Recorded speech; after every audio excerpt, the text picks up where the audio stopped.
When Darius Miller shoved the new girl into the lockers, he thought it would be just another day of throwing his weight around at Westbrook Middle School.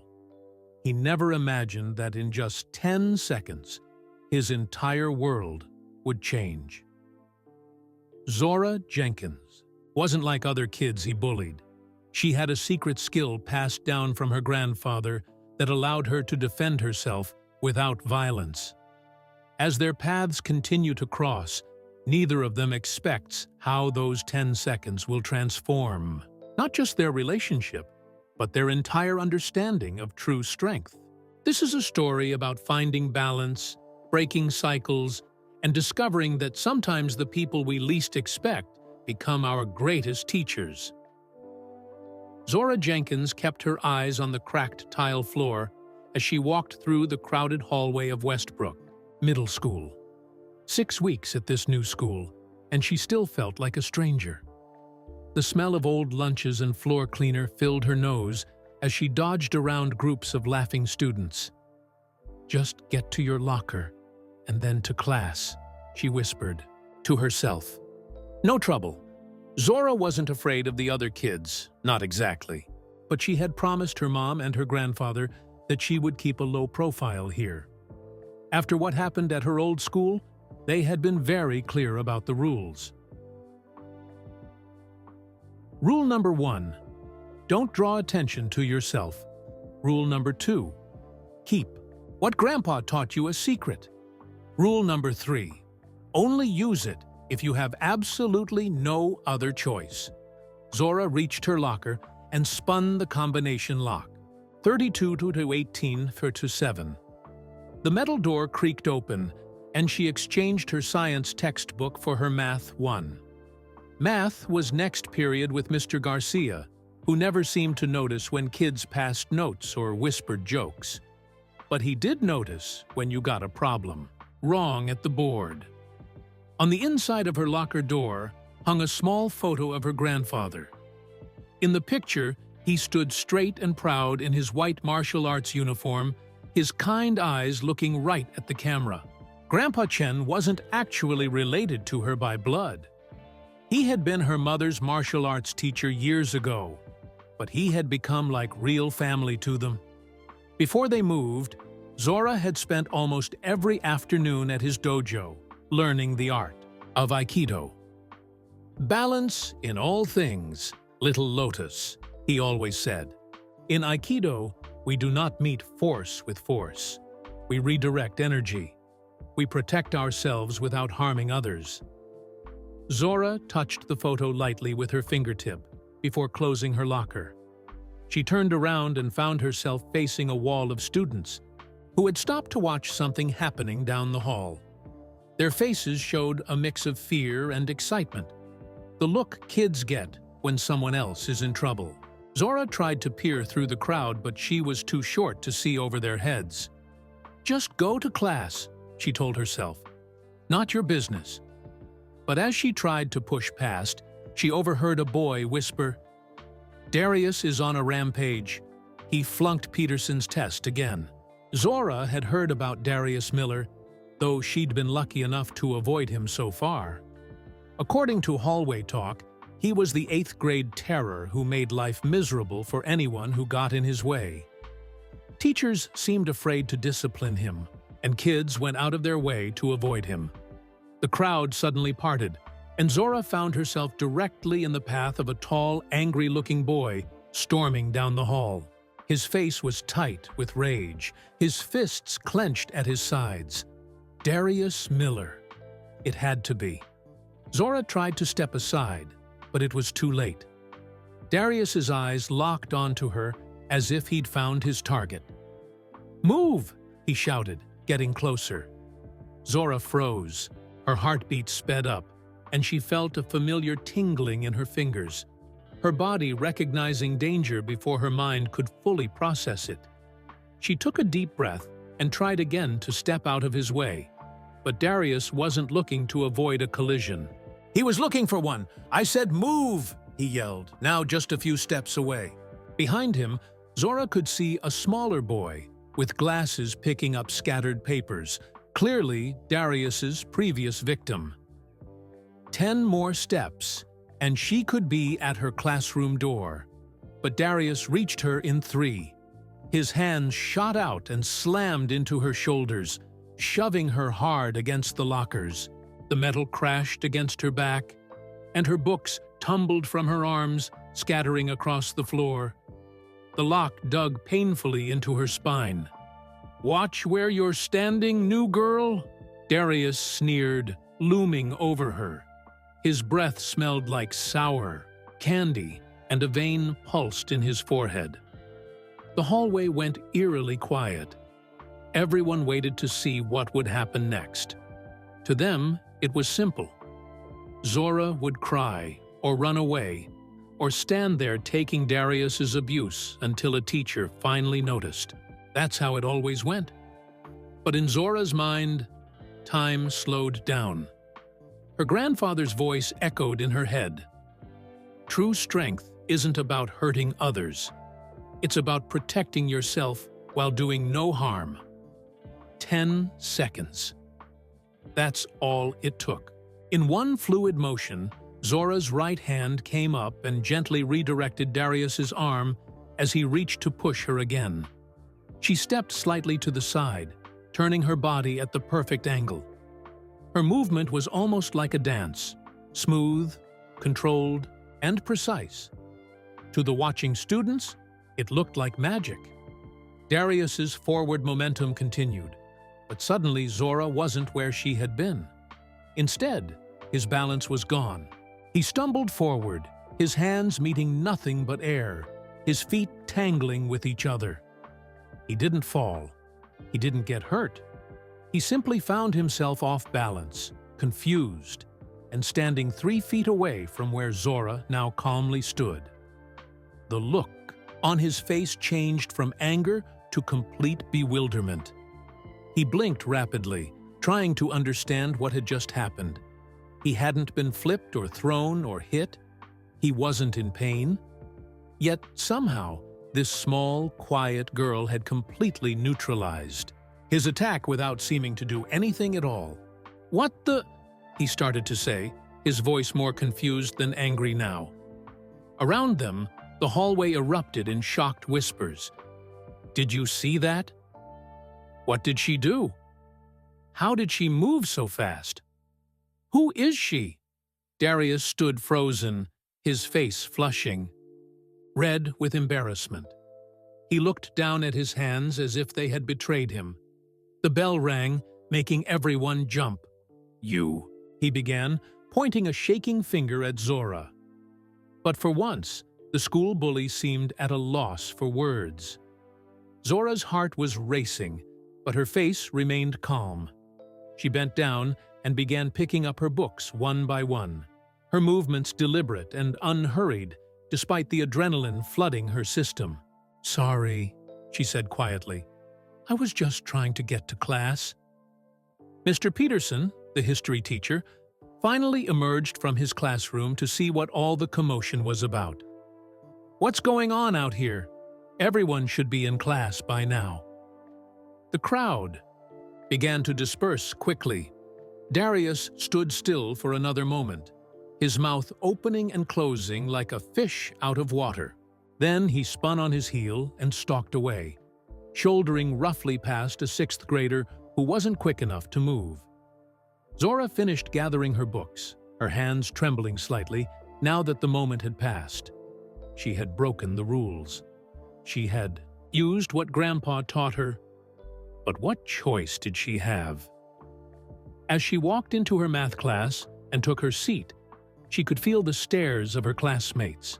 They looked at her differently now, with curiosity, confusion, and something new: respect. Zora opened her math book and tried to focus on the problems on the page, but her mind kept replaying those 10 seconds in the hallway. She hadn't hurt Darius. She had only protected herself, just as her grandfather had taught her. Still, she couldn't shake the feeling that everything had changed. By lunchtime, everyone in Westbrook Middle School would be talking about what had happened: the new girl, the bully, the 10 seconds that no one, especially Darius Miller, could have expected. In the back of her mind, Zora could almost hear her grandfather's gentle laugh and his favorite saying, "Sometimes the smallest pebble makes the biggest ripple in the pond." She had definitely made a ripple today. But as she looked down at her trembling hands, Zora wondered just how big the waves would get, and whether she was ready for what would come next. The rest of the school day dragged by like a turtle crossing a hot road. In every class, Zora felt eyes on her. Whispers followed her down every hallway. By the time the final bell rang, she just wanted to disappear. She grabbed her backpack from her locker and hurried toward the school exit, keeping her head down. Outside, the afternoon sun felt too bright after hours under fluorescent lights. Zora walked quickly down the sidewalk, hoping to get home before her mom left for her night shift at Westbrook General Hospital.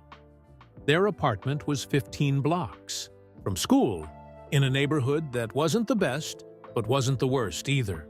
Mom had chosen it because the rent was affordable on a nurse's salary, and it was close enough to both the school and the hospital that they only needed one bus pass between them. As Zora turned onto Maple Street, she spotted their building, A2B, faded brick apartment complex with window boxes, where some residents tried to grow flowers or herbs. Their apartment was on the 3rd floor, and the elevator worked about half the time. Today, a handwritten "out of order" sign hung on the elevator door, so Zora trudged up the stairs. She unlocked the apartment door and called out, "Mom, I'm home!" In the kitchen, "Honey." Zora dropped her backpack by the door and followed her mother's voice. Layla Jenkins stood at the stove, stirring something that smelled like her famous chicken soup. Her nurse's scrubs were already on, her hair pulled back in a neat bun. "How was school today?" her mom asked without looking up from the pot. Zora hesitated. Should she tell her mom what happened? About breaking the rules? "It was fine," she said finally. "Nothing special." Her mom glanced up, one eyebrow raised. "Mm-hmm. And that's why you've got that little worry line between your eyebrows? The one that only shows up when something's bothering you?" Zora sighed and slumped into a kitchen chair. Her mom knew her too well.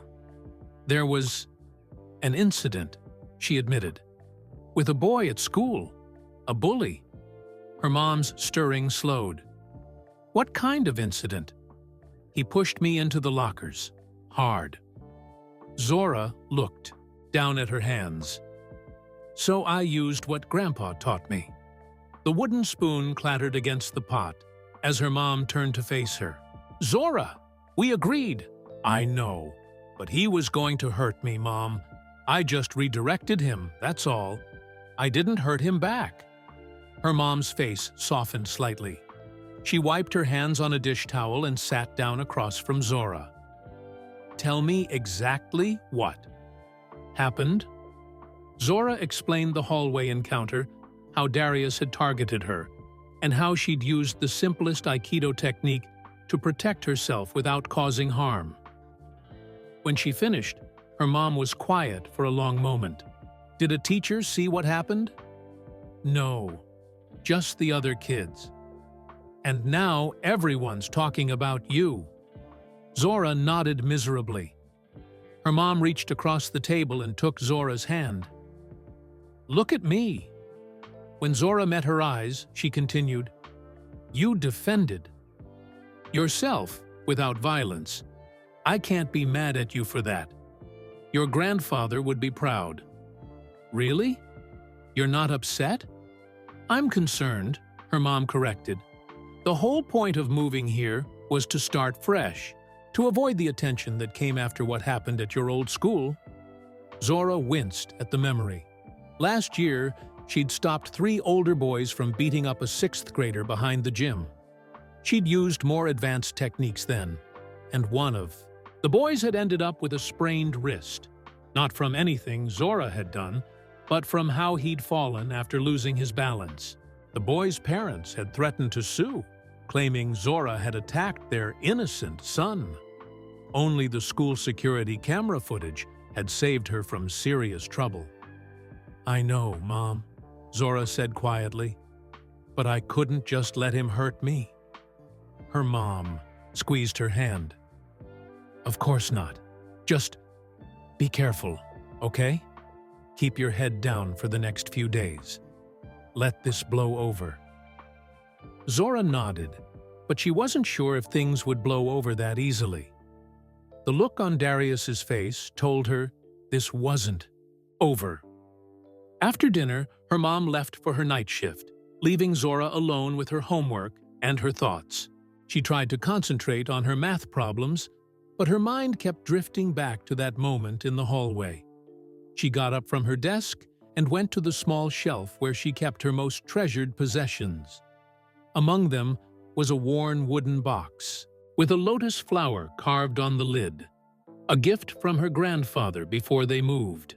Inside was a collection of smooth stones, each with a single word painted on it in her grandfather's neat handwriting: balance, harmony, peace, respect, courage. Zora picked up the stone marked courage and held it tightly in her palm. She closed her eyes and imagined she was back in her grandfather's dojo, the familiar smell of incense and tea in the air. "Grandpa, what do I do now?" she whispered. As if in answer, she remembered one of his favorite sayings: "The oak that bends in the storm is stronger than the one that stands rigid and breaks. Be flexible. Adapt. Don't meet force with force." Zora put the stone back in its box with a new sense of determination. Whatever happened tomorrow, she would face it with the principles her grandfather had taught her. Across town, in a large house with perfectly trimmed hedges, Darius Miller lay on his bed, staring up at the ceiling.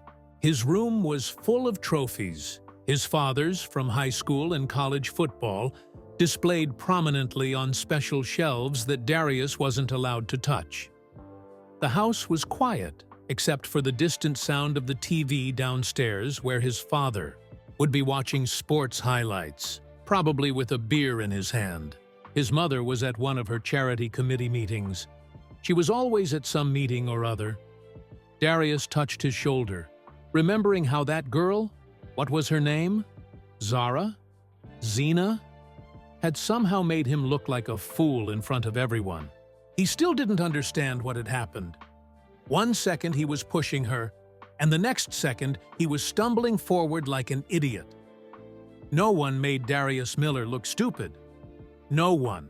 His phone buzzed with a text from Tyrell, one of his friends. "Dude, what happened with that new girl?" "Everyone's talking about it." Darius ignored the message. He couldn't explain what he didn't understand himself. His bedroom door swung open without a knock. His father filled the doorway, broad-shouldered and imposing in his business suit. Even at home, Richard Miller looked like he was ready for a business meeting or a press conference. "Why aren't you studying?" his father demanded. "Your math teacher emailed me about that test you failed. 58%, Darius. That's pathetic." Darius sat up quickly. "I'm going to retake it." "You'd better do more than retake it. You'd better ace it." His father's voice was cold. "Miller men don't fail. Ever." "Yes, sir." His father looked around the room, his eyes lingering on the football on Darius's desk. "Coach Barnes tells me you've been slacking at practice, too." "Says you. Missed 3 easy catches yesterday." Darius swallowed hard. "I'll do better." "See that you do. I didn't raise a loser." His father turned to leave, then stopped. "Oh, and I heard some talk about you getting shown up by a girl today. Is that true?" Darius felt his face grow hot. "No, I mean, nothing happened. Just a misunderstanding." His father stared at him for a long moment. "Misunderstanding or not, fix it. No son of mine gets pushed around, especially not by a girl." The door closed with a firm click that felt louder. Then a slam. Darius flopped back on his bed, his stomach tight with a familiar mix of anger and shame. He picked up his phone and finally replied to Tyrell, "That new girl is dead meat tomorrow. Nobody makes me look stupid." As he set his alarm for the morning, Darius pushed away the small voice in his head that wondered why he always felt the need to hurt others. It was easier to be feared than to be nothing at all. By morning, the story had grown like weeds after rain. Zora stepped through the front doors of Westbrook Middle School and immediately felt the change in the air. Conversations stopped mid-sentence. Heads turned. Eyes followed her. "That's her," someone whispered loudly. "The girl who beat up Darius Miller." "I heard she flipped him over her shoulder," another voice added. "My cousin said she knows Kung Fu and broke his arm," said a third. Zora kept her eyes on the floor and walked faster. None of that was true. She hadn't hurt Darius at all. But middle school wasn't a place where truth mattered as much as a good story. At her locker, Zora tried to become invisible as she swapped out her books. A group of sixth-grade girls walked by, staring at her with wide eyes like she was some kind of zoo animal. One of them giggled nervously when Zora accidentally made eye contact. "Great," Zora muttered to herself. "So much for keeping a low profile." "Is it true?" a voice asked from behind her. Zora turned to find a tall girl with curly hair pulled into a high ponytail. She recognized her from math class, Jasmine Taylor. Jasmine was pretty and popular, always surrounded by friends and wearing the latest styles. Today she had on sparkly sneakers and a denim jacket with patches. "Is what true?" Zora asked cautiously. Jasmine glanced around before leaning closer. "That you took down Darius without even touching him?" "I didn't take him down. I just redirected him." "Redirected?" Jasmine raised an eyebrow. "It's hard to explain." Zora closed her locker. "Look, I didn't hurt him, and I don't want trouble. I was just protecting myself." Jasmine's expression changed. The curiosity in her eyes shifted to something else, something that looked almost like hope. "Could you teach me?" she asked quietly. "Teach you what?" "Whatever that was. How to protect yourself without fighting." Jasmine's voice dropped even lower.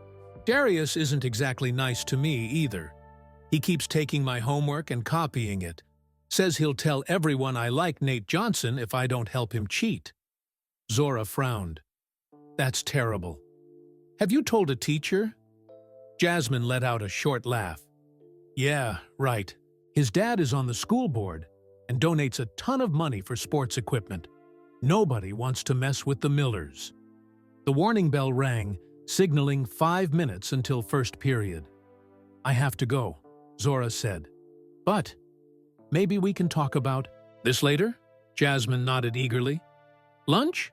I usually sit by the window in the far corner." "Okay, lunch." As Jasmine walked away, Zora felt a mix of worry and something unexpected. A tiny spark of pride. Maybe what her grandfather had taught her could help others, not just herself. The morning passed in a blur of classes and whispers. In science, Mr. Winters paired them up for a lab, and no one wanted to be Zora's partner until he assigned a reluctant boy named Marcus to work with her. Marcus spent the entire period looking like he expected Zora to karate chop him if he mixed the chemicals wrong. By lunchtime, Zora was exhausted from all the stares and whispers. She got her tray of questionable lasagna and steamed vegetables, then spotted Jasmine waving from the far corner of the cafeteria. As promised, she sat alone by the window. Zora made her way across the noisy cafeteria, feeling eyes tracking her movement. She was almost to Jasmine's table when she sensed, then saw someone step into her path. Darius Miller stood there, arms crossed, two of his friends flanking him like bodyguards. His face was set in a hard mask, but Zora could see the uncertainty in his eyes. "Think you're special, new girl?" he asked, loud enough for nearby tables to hear. "Yesterday was a lucky break. Won't happen again." Zora's heart pounded, but she kept her face calm, just as her grandfather had taught her. "I don't want any trouble, Darius. Should have thought of that before you made me look stupid." Students at nearby tables had gone quiet, watching the confrontation. Someone whispered, "Fight!" and was quickly shushed. Zora took a deep breath. "I didn't make you look stupid. All I did was keep you from hurting me." "Whatever you did," Darius leaned closer, lowering his voice, "you'd better watch your back. This isn't over." With that, he knocked into her shoulder as he passed. Not hard, enough to spill her lunch, but enough to make his point. His friends followed, laughing too loudly. Jasmine stood up as Zora approached her table. "Are you okay?" Zora nodded and set down her tray. "Fine. He's just trying to save face." "He's dangerous when he's embarrassed," Jasmine warned, sitting back down. Last year, when Kevin beat him at basketball during gym, Darius waited until after Wi-Fi in school and threw Kevin's backpack in the creek. Zora picked at her lasagna, no longer hungry. "Great. Something to look forward to." "So," Jasmine changed the subject, leaning forward eagerly. "Will you teach me? What you did yesterday?" Zora hesitated. Her grandfather had always been careful about who he taught. "It's not like in the movies," she explained. "It's not about fighting or hurting people. It's called Aikido. It's about redirecting energy and staying cantered." "Even better," Jasmine said. "I don't want to hurt anyone. I just want to stop being afraid all the time." From across the cafeteria, Zora felt eyes on her. She glanced up to find Darius watching her from his lunch table, surrounded by his usual crowd, but somehow looking oddly alone. When their eyes met, he quickly looked away, saying something to make his friends laugh. Zora turned back to Jasmine. "I'll think about it, but we'd need a safe place to practice. And it takes time to learn properly." "My mom's a yoga instructor," Jasmine offered. "She has a small studio in our basement. We could use that." As they continued talking, Zora felt a strange mix of emotions. Worry about Darius's threats, uncertainty about teaching Jasmine, but also a growing feeling that maybe, just maybe, she had found a friend in this new school. What she didn't notice was the way Darius kept glancing over at their table, his expression unreadable as he watched the quiet new girl who had somehow done the impossible, made him question his own power. The last bell of the day rang, and the hallways of Westbrook Middle School filled with the chaos of freedom. Locker doors slammed, backpacks zipped, students pushed toward the exits like a river breaking through a dam. Zora took her time, purposely waiting for the initial rush to clear. She had volleyball practice after school, but that wasn't for another 30 minutes. "See you tomorrow?" Jasmine asked as she stopped by Zora's locker. "I thought more about what you said at lunch. No pressure, but I really would like to learn even just the basics." Zora nodded. "I'll talk to my mom tonight. Maybe you could come over this weekend, and we could start with some simple techniques." Jasmine's face lit up. "Really? That would be amazing." She gave Zora a quick hug, then hurried off to catch her bus. The hallway gradually emptied until only a few stragglers remained. Zora shouldered her backpack and headed toward the gym, taking the long way around to avoid passing the boys' locker room where the basketball team would be getting ready for practice. The back hallway was quiet and dimly lit. It smelled faintly, of floor wax and the musty odor of old textbooks from the storage room nearby. Zora's footsteps echoed against the tile floor as she walked. A prickling sensation at the back of her neck made her slow down. Something didn't feel right. Her grandfather had always told her to trust that feeling, what he called listening with your whole body, not just your ears. She stopped and listened. At first, she heard nothing. Then came the soft squeak of a sneaker trying to move silently on the tile floor. Behind her, Zora turned quickly, but the hallway behind her appeared empty. She took a few steps backward, still facing the way she had come. The storage room door was slightly ajar, though she was sure it had been closed when she passed it. "Hello?" she called out, her voice sounding small in the empty hallway. No answer. She turned to continue toward the gym and nearly ran straight into Darius Miller. He stood with his arms crossed, blocking her path. His usual smirk was fixed on his face, but his eyes were watchful, cautious. "Going somewhere?" he asked. Zora tried to step around him.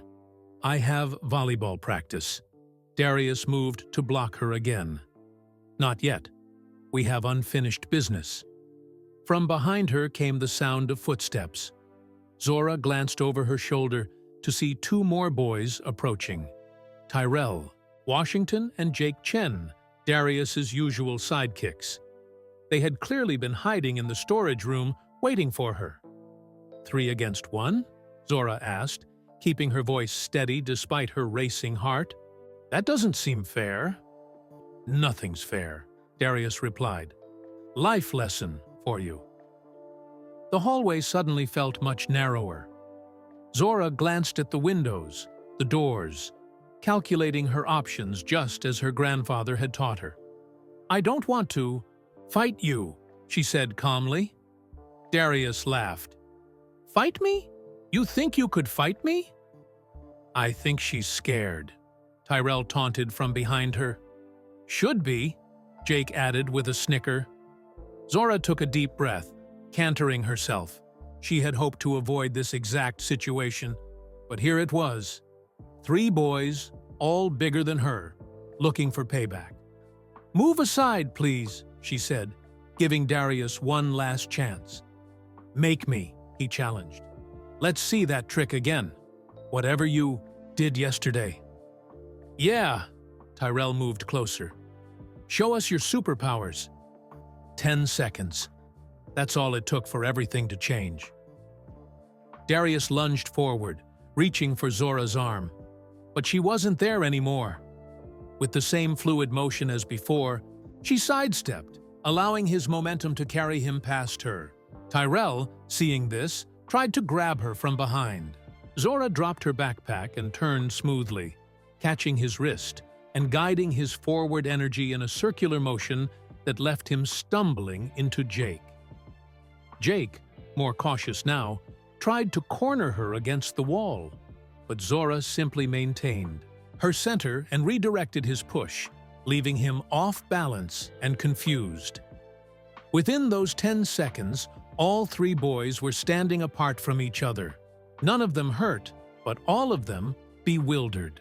Not one of them had successfully laid a hand on Zora, yet none of them could explain exactly how she had avoided them. "What is going on here?" a sharp voice demanded. Mr. Winters, the science teacher, stood at the end of the hall with his arms folded across his chest. His stern gaze swept over the 4 students. "Nothing," Darius said quickly. "Just talking." "With fists?" Mr. Winters raised an eyebrow. The boys hadn't landed any punches, but their aggressive postures made their intentions clear. "They were trying to corner me," Zora explained. 3 against 1. Tyrell and Jake exchanged nervous glances, but Darius stepped forward. "That's a lie. She attacked us. Did some kung fu moves or something." "That's not true. I didn't attack anyone. I was just trying to get to volleyball practice." Mr. Winters studied the scene. No one was injured, but the tension in the air was thick enough to cut with a knife. All four of you to Principal Garcia's office, now." His tone left no room for argument. "But my practice," Zora began. "Can wait," Mr. Winters finished for her. "This is more important."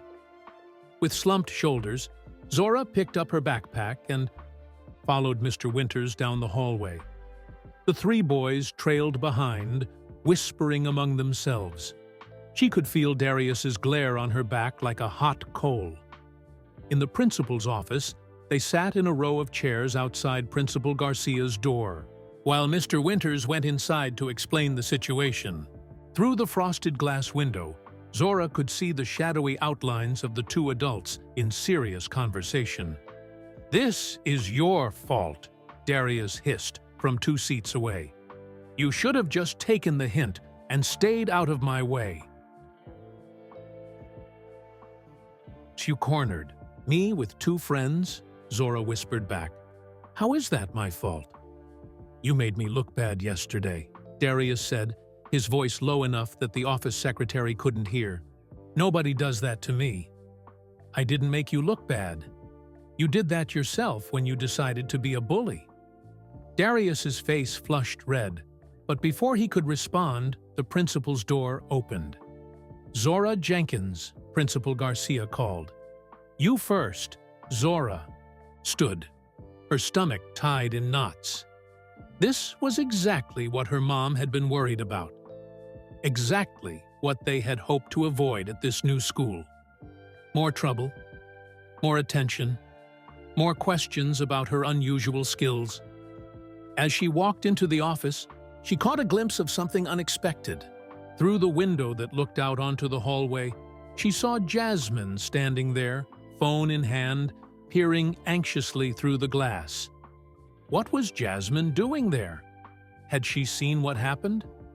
And why was she holding her phone like that? Daling Fihi, door closed behind Zora with a soft click that somehow sounded like the turning of a page, the end of one chapter, and the beginning of another.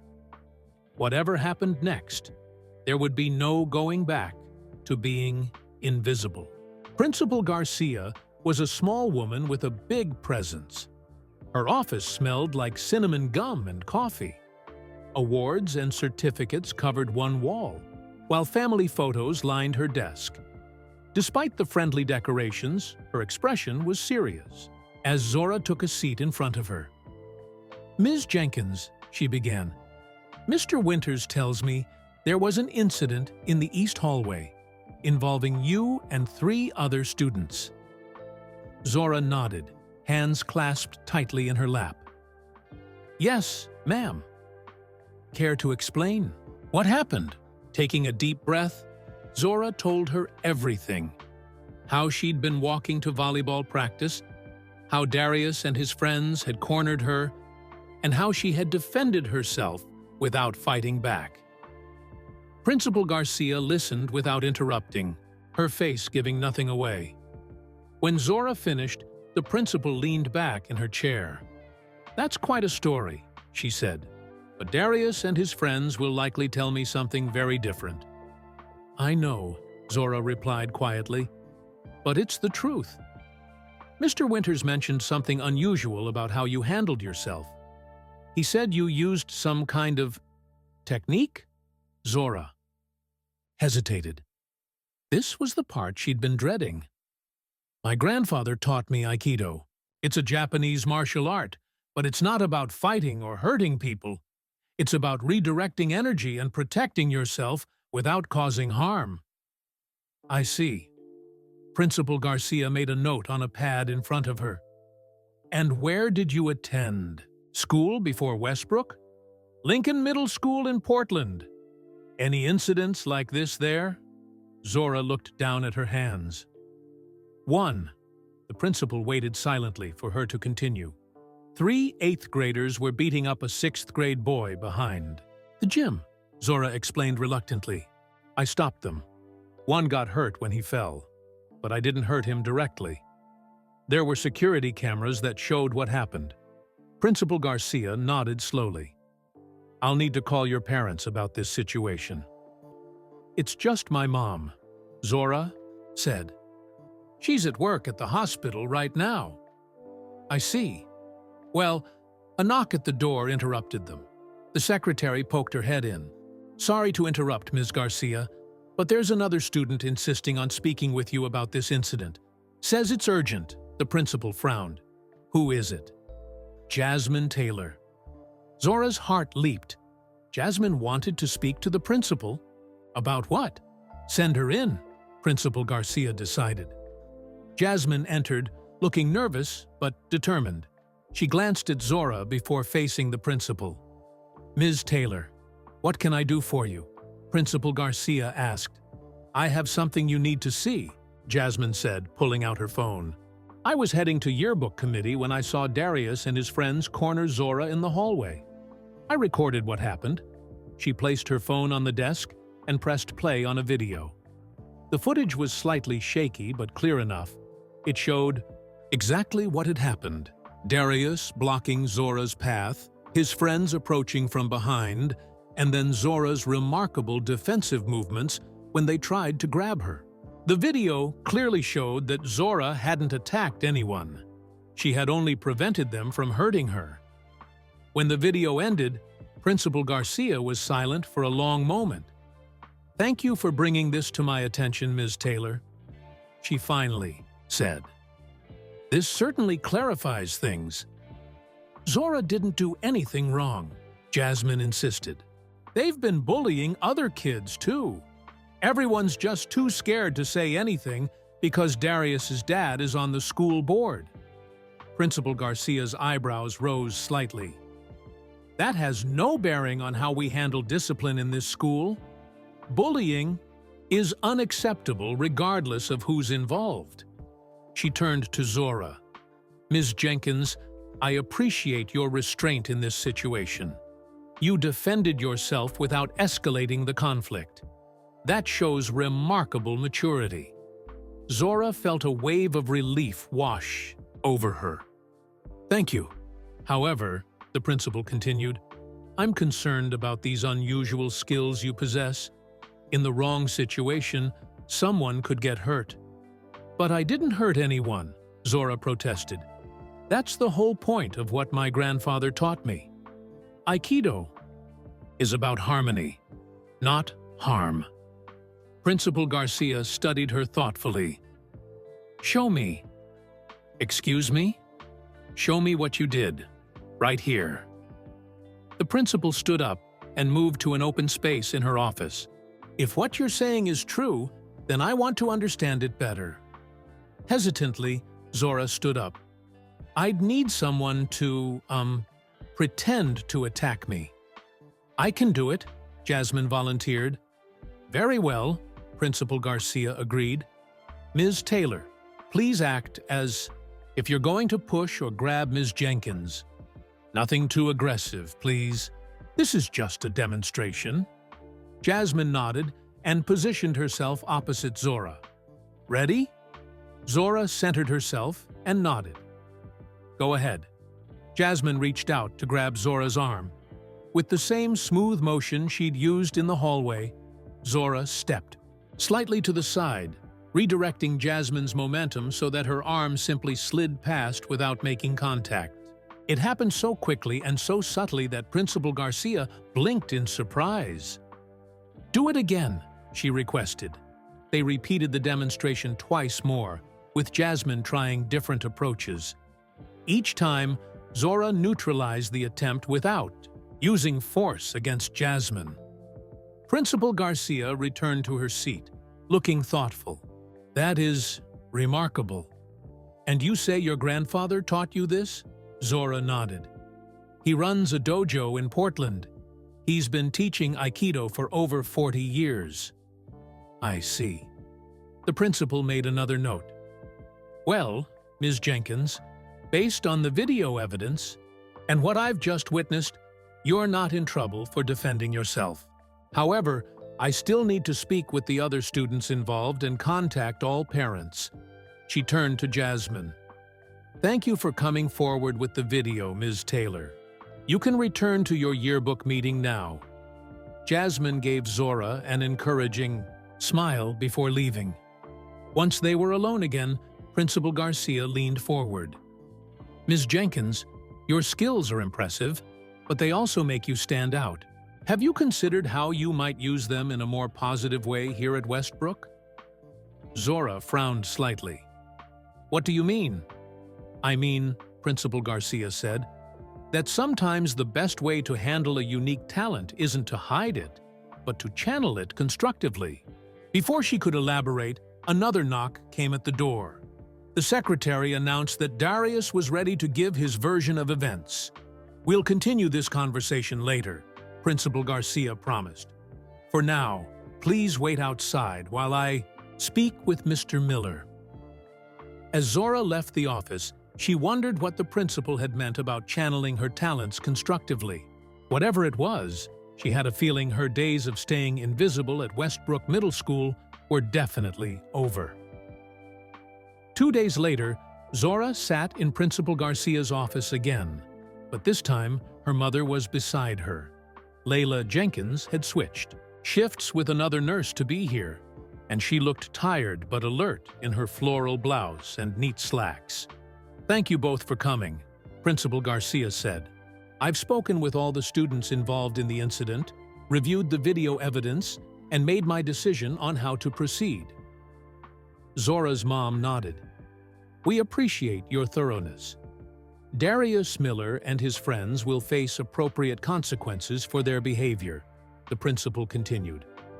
"They've been assigned 2 weeks of detention and will be completing an anti-bullying program."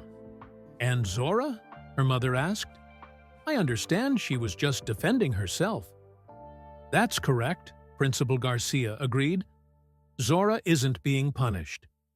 In fact, I've called you here to discuss a different matter entirely." She pulled out a folder and opened it on her desk.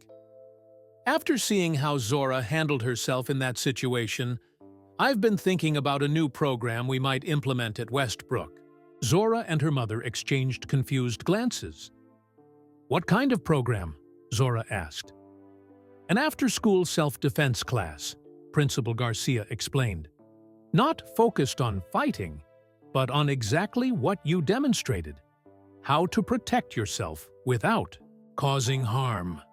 We've had issues with bullying at this school for some time, and I think many students could benefit from learning these skills." Zora's eyes widened. "You want me to teach other students?" "With supervision, of course. Mr. Rivera, our PE teacher, would oversee the program, but you would demonstrate the techniques." The principal turned to Zora's mother. "With your permission, of course, Ms. Jenkins." Her mother looked thoughtful. "I'm not sure. We moved here hoping to avoid drawing attention to Zora's training." "I understand your concern," Principal Garcia said, "but sometimes trying to hide a light only makes it shine more conspicuously when it inevitably comes out. Perhaps sharing Zora's knowledge in a controlled, positive environment is better than having rumors spread about secret martial arts skills." Zora's mother considered this. "I'd want to speak with Zora's grandfather first. These techniques come from his tradition, and I'd want his blessing." "Of course," the principal agreed. "Take whatever time you need to discuss it, but I hope you'll consider the opportunity. It could help many students who feel powerless against bullies." On the drive home, Zora and her mother were quiet at first, both processing the unexpected proposal. "What do you think, Mom?" Zora finally asked. Her mother sighed. "I think your grandfather would say that knowledge worth having is worth sharing." She glanced at Zora. "But this is your decision. These are your skills. Do you want to teach others?" Zora thought about Jasmine asking to learn, about the smaller kids she'd seen ducking away from Darius in the hallways. "I think maybe I do." That evening, they video-called Grandpa Chen. His weathered face filled the screen, his eyes crinkling, with delight at seeing them. "Ah, my 2 favorite people. How is the new school, little Lotus?" Zora hesitated, then told him everything. the incident with Darius, the ambush in the hallway, and now Principal Garcia's proposal. As she spoke, her grandfather listened intently, his expression growing more serious. When she finished, he was silent for a moment. Then he smiled gently. "The purpose of Aikido is not to become strong so you can defeat others," he said. "It is to become strong so you can help others find their own strength." "So you think I should do it?" Zora asked. "I think," he replied, "that when the river finds its path, it does not question whether to flow. It simply flows." Her mother laughed softly. That's his way of saying yes. The following Monday, a new notice appeared on the school bulletin board. Self-defense without aggression. Learn to protect yourself while maintaining harmony. Tuesdays and Thursdays, 3:30 to 4:30 p.m. Small gym instructor. Ms. Zora Jenkins.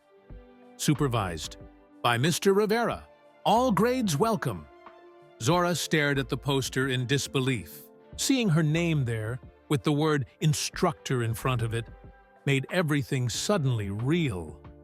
"This is going to be amazing," Jasmine said, appearing beside her. "I've already told 3 people I'm signing up. What if no one else comes?" Zora, worried. "Or worse, what if they come and I can't teach them properly?" "They'll come," Jasmine assured her, "and you'll be great." Tuesday afternoon arrived both too quickly and not quickly enough. Zora arrived at the small gym 30 minutes early to set up. Mr. Rivera, a cheerful man with salt and pepper hair who taught PE and coached baseball, was already laying out mats on the floor. "Nervous?" he asked with a kind smile. Zora nodded. "Very. Don't be.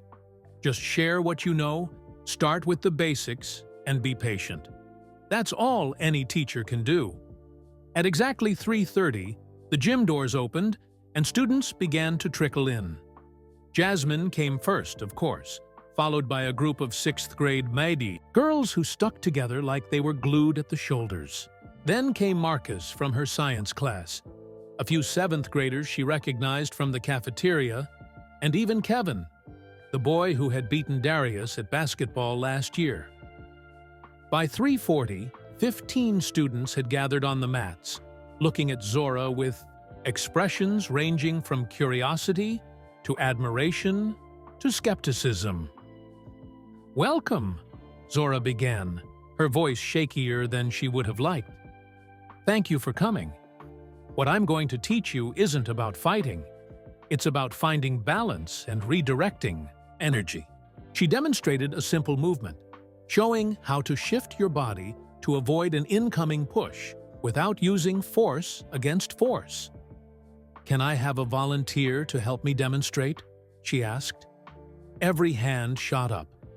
Zora chose Marcus, who approached nervously. "Just try to push my shoulder," she instructed. "Don't worry, you won't hurt me." Marcus gave a half-hearted push. Zora demonstrated the technique, sidestepping and guiding his momentum past her with a light touch to his arm. "Whoa," he said, stumbling slightly but catching his balance. "It's like you weren't even there." "That's the idea," Zora explained, gaining confidence. "You don't resist the force directly. You blend with it and redirect it." She turned to the class. "Now, pair up and let's practice this movement slowly." As the students began practicing, a movement by the gym doors caught Zora's attention. Principal Garcia had slipped in and was watching from the back, nodding approvingly. But it was the figure hovering in the hallway outside, peering through the door's window, that made Zora's heart skip a beat. Darius Miller stood there, watching the class, with an unreadable expression. When he realized Zora had spotted him, he quickly backed away from the window and disappeared. "He's been lurking there since class started," Jasmine whispered, noticing Zora's distraction. "Probably planning his revenge for getting detention." Zora wasn't so sure. The look on Darius's face hadn't seemed angry. If anything, he had looked curious. For the remainder of the class, Zora focused on teaching the basic movements of Aikido. How to stand, how to breathe, how to maintain your center. The students were enthusiastic, if somewhat uncoordinated in their attempts. "Remember," Zora said as the session wrapped up, "this isn't something you learn in one day. It takes practice and patience. The goal isn't to defeat someone else. It's to ensure that nobody gets hurt, including yourself." As the students filed out, chattering excitedly about what they'd learned, Mr. Rivera gave Zora a thumbs up. "Great job for your first time teaching," he said. "You're a natural." Principal Garcia approached them. "I agree. That was impressive, Ms. Jenkins. I think this program will be very beneficial for our students." "Thank you," Zora said, feeling a warm glow of accomplishment. "I think it went okay." "Better than okay," the principal assured her. "I look forward to seeing how these lessons develop." As Zora packed up her things, she thought about Darius watching from the doorway. Despite everything he had done, she found herself wondering if he might benefit from these lessons too. Not the physical techniques, perhaps, but the philosophy behind them, finding balance, choosing harmony over conflict. Maybe someday, she thought. For now, she was just happy to have found a way to share what her grandfather had taught her, a way to be seen for who she truly was, rather than hiding in the shadows. Darius Miller slammed his bedroom door and threw his backpack on the floor. Another day, another stupid math test that he probably failed. "Darius? Is that you?" His father's voice boomed from downstairs. "Come down here. Now." Darius closed his eyes and took a deep breath. What had he done wrong this time? Downstairs, Richard Miller sat in his leather armchair, a piece of paper in his hand, and a thundercloud on his face. Darius recognized the paper immediately. The math quiz from last week. The one with the big red 55% circled at the top. "What is this?" his father demanded, waving the paper. "A math quiz," Darius answered, staring at the floor. "Look at me when I'm talking to you," his father snapped. "What is this?" Darius forced himself to meet his father's eyes. "A failed math quiz, sir." "Exactly. A failure." Richard Miller stood up, towering over his son. "Miller men don't fail. We excel. We dominate. We win. Do you understand me?" "Yes, sir." "This is unacceptable. You'll study for 2 hours every night until your grade improves. And Coach Barnes tells me you've been distracted at practice, too." His father's voice grew colder. "What's going on with you?" Darius thought about telling him, about the weird new girl, about how she had made him look weak in front of everyone, about the detention and the anti-bullying program that made him feel stupid. But he knew his father wouldn't understand. Richard Miller's solution to everything was to push harder, to fight back, to dominate. "Nothing's going on," Darius mumbled. "I'll do better." "See that you do." His father checked his watch. "I have a board meeting at the school tonight. We'll discuss this more tomorrow. I expect to see you studying when I get home." After his father left, Darius sat at the kitchen table with his math book open, staring at problems that might as well have been written in another language. Numbers and variables swam before his eyes, making no sense. He slammed the book shut. Why even try? He was going to fail anyway. His phone buzzed with a text from Tyrell. "You still coming to shoot hoops?" Darius glanced at the math book, then typed back, "Can't. Grounded till my math grade improves." "That sucks. Want me to send you the answers to tomorrow's homework?" Darius considered it. Cheating would be easier, but somehow, the thought didn't give him the same satisfaction it once did. Ever since that day in the hallway with Zora, something had felt different. "Nah, I'm good," he replied, surprising himself. He opened the math book again and tried to focus. After an hour of frustration, he'd only managed to solve 3 problems, and he wasn't even sure if they were right. His mind kept drifting back to Zora Jenkins and her after-school class. He'd watched through the window as she taught those kids how to move like she did. Calm, balanced, in control. Not like fighting at all. More like dancing, almost. What would his father say if he knew Darius had stood there, watching and wondering what it would be like to move that way? To feel that steady, that centered? His father would laugh, call him soft, tell him to man up. Darius closed the math book again and headed upstairs. In his room, he stood in front of his mirror and tried to imitate what he'd seen Zora doing. He shifted his weight from one foot to the other, trying to find that center she kept talking about in class. He felt ridiculous. This wasn't for him. He was Darius Miller, feared by everyone at Westbrook Middle School, not some weirdo doing slow-motion karate moves in his bedroom. And yet, the next day at school, Darius kept his distance from Zora and her new followers. The detention had been bad enough, but the anti-bullying program was worse, sitting in a circle talking about feelings and empathy like a bunch of kindergartners. In math class, Mr. Peterson handed back another quiz. This one had 40% written at the top, even worse than the last. Darius crumpled it and shoved it into his backpack before anyone could see. His father would be furious. After school, he told Tyrell and Jake he had to stay late for math help, but instead, he found himself walking toward the small gym. It was Thursday, another day of Zora's class. This time, he didn't just peek through the window. He stood in the doorway, watching as 15 students practiced moving in slow circles, redirecting each other's energy. Mr. Rivera spotted him and nodded in acknowledgement, but didn't call attention to his presence.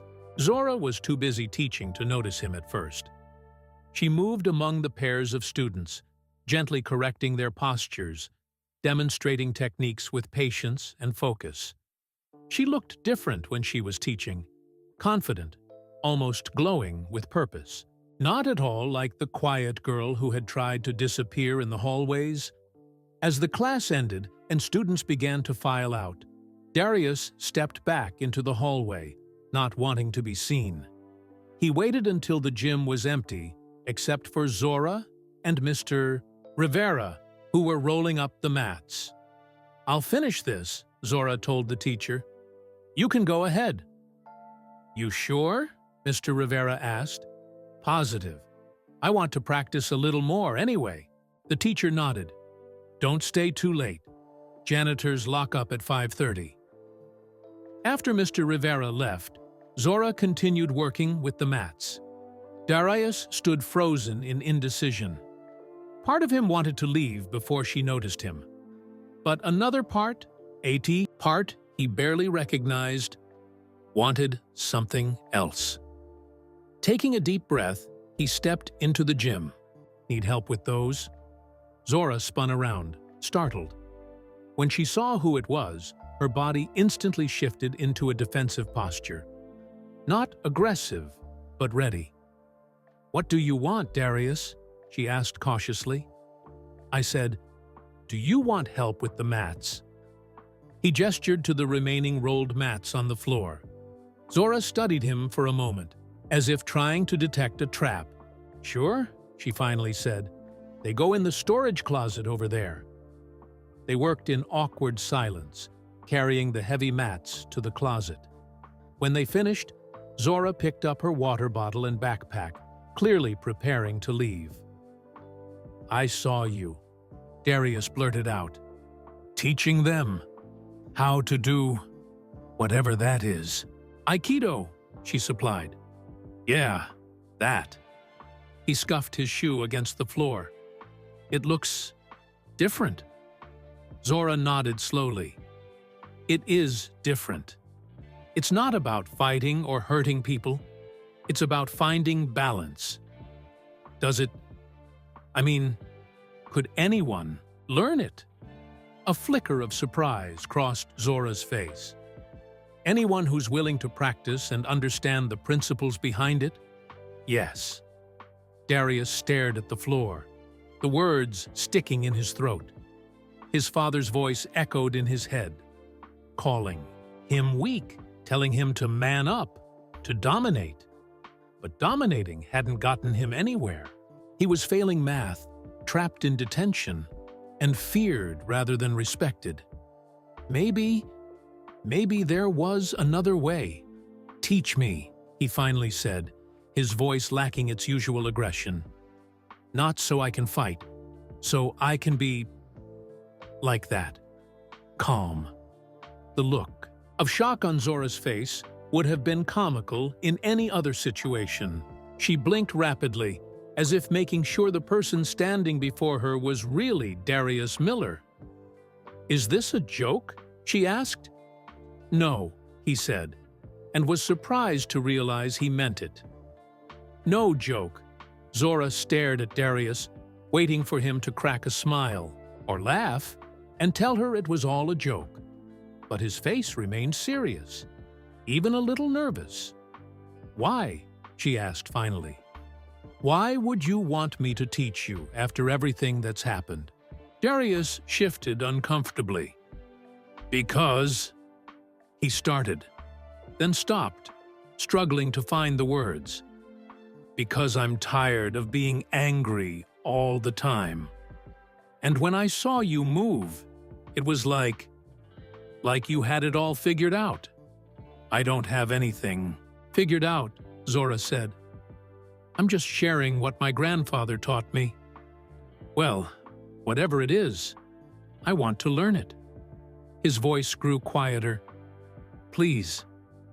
Zora studied him carefully. Her grandfather had always taught her to look for the truth in a person's eyes, not just listen to their words. Darius's eyes showed something she hadn't seen before. Uncertainty, maybe even a flicker of hope.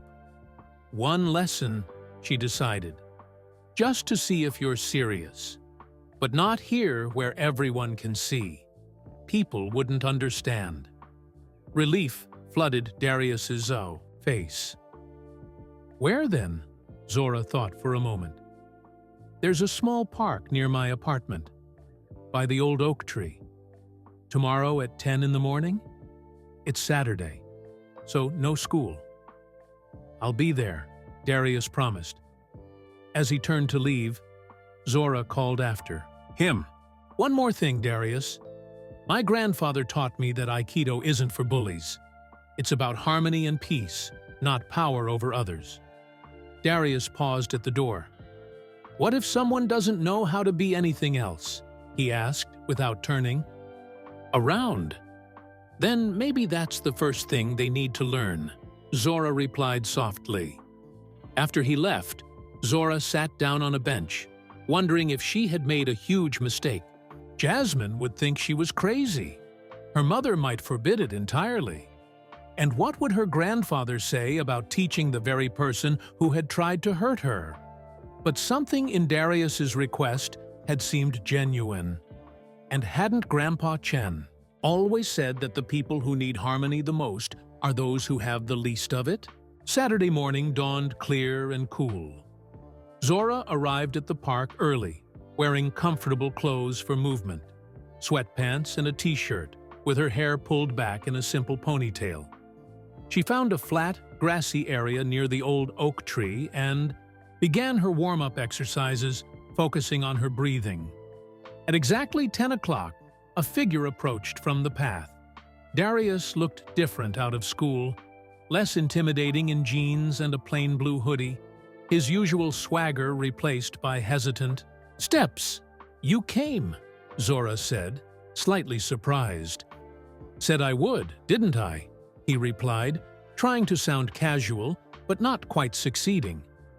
Let's begin then. Zora motioned for him to stand opposite her. Aikido starts with breathing and centering, finding your balance both physically and mentally.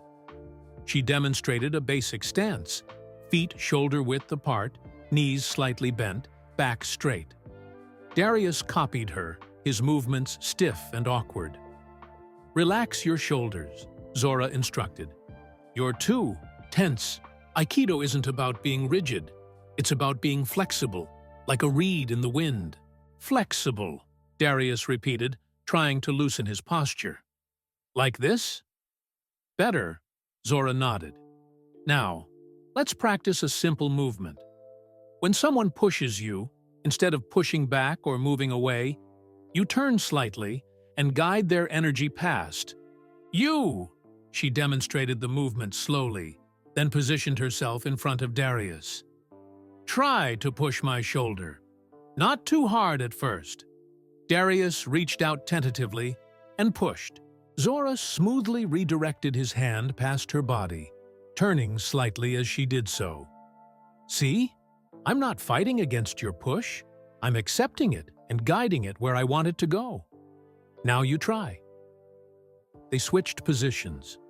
Zora reached out to push gently against Darius's shoulder. He tried to copy what she had done, but instead of flowing with the motion, he jerked away, then pushed back against her hand. No, you're still trying to use force against force, Zora explained patiently. Don't resist my push. Blend with it. Turn, don't fight. They tried again, and again, and again.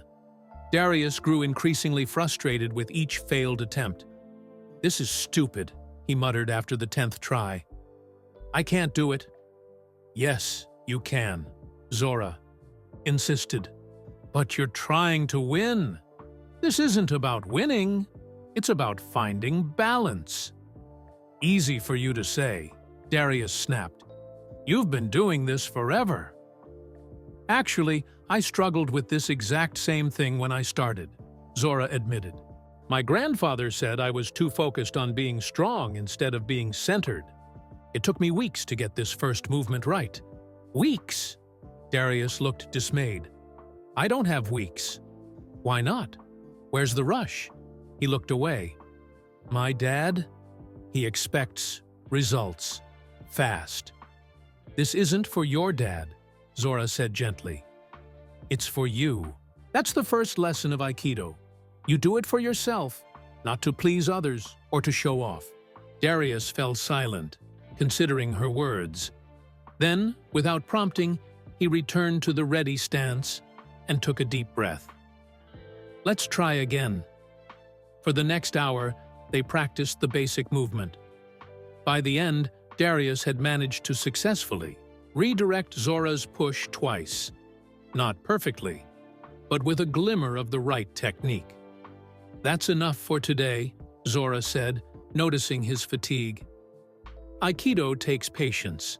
You can't master it in one lesson. Darius nodded, wiping sweat from his Ichi's forehead. When's the next one? Zora hesitated. You really want to continue? Yeah, he said, sounding surprised at himself. I do. Same time next Saturday? And maybe after school on Wednesday, if you can make it? I'll be here, Darius promised again. As they gathered their things to leave. An awkward silence fell between them. They weren't friends, not even close. But they weren't exactly enemies anymore either. Why are you doing this? Darius finally asked. Teaching me, I mean, after what I did to you. Zora considered the question carefully. Because everyone deserves a second chance, she said.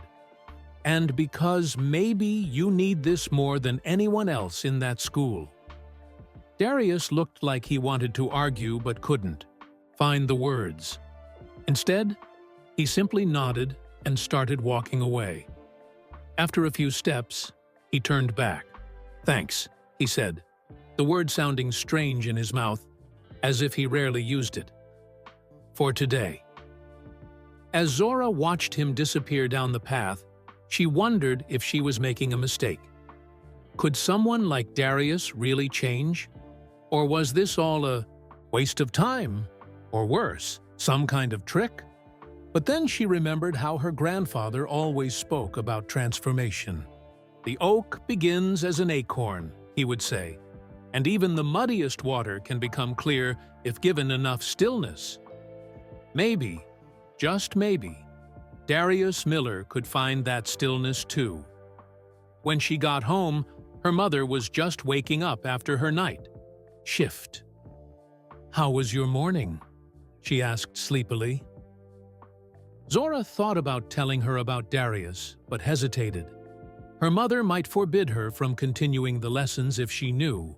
"Just practicing in the park," she said instead, "working on my centering." It wasn't exactly a lie, but it wasn't the whole truth either. Zora felt a twinge of guilt, but pushed it aside. She'd tell her mother eventually, just not until she was sure about Darius's intentions herself. What she didn't know was that across town, Darius was also keeping secrets. As he entered his house, his father called from the living room. "Where have you been all morning?" "Just running," Darius answered, quickly. "Getting in shape for basketball season." His father nodded approvingly. "Good. Conditioning is key. Weakness is not an option for a Miller." Darius mumbled agreement and headed upstairs, his mind still turning over Zora's words about balance and harmony, about doing things for yourself, not to please others. Revolutionary ideas for a boy who had spent his whole life trying and failing to live up to someone else's expectations. Over the next 2 weeks, a strange pattern emerged in Darius's life. In school, he maintained most of his tough guy act, though he had stopped shoving smaller kids in the hallways. After school on Wednesdays and Saturday mornings, he met Zora in the park for Aikido lessons that left him both frustrated and oddly peaceful. During their 4th lesson, something finally clicked. Zora had been teaching him a slightly more advanced technique, how to redirect a grab to the wrist by turning in a circular motion. "You're still fighting against me," she reminded him as he tensed his arm against her hold. "Remember, in Aikido, we don't meet force with force." Darius took a deep breath and tried again.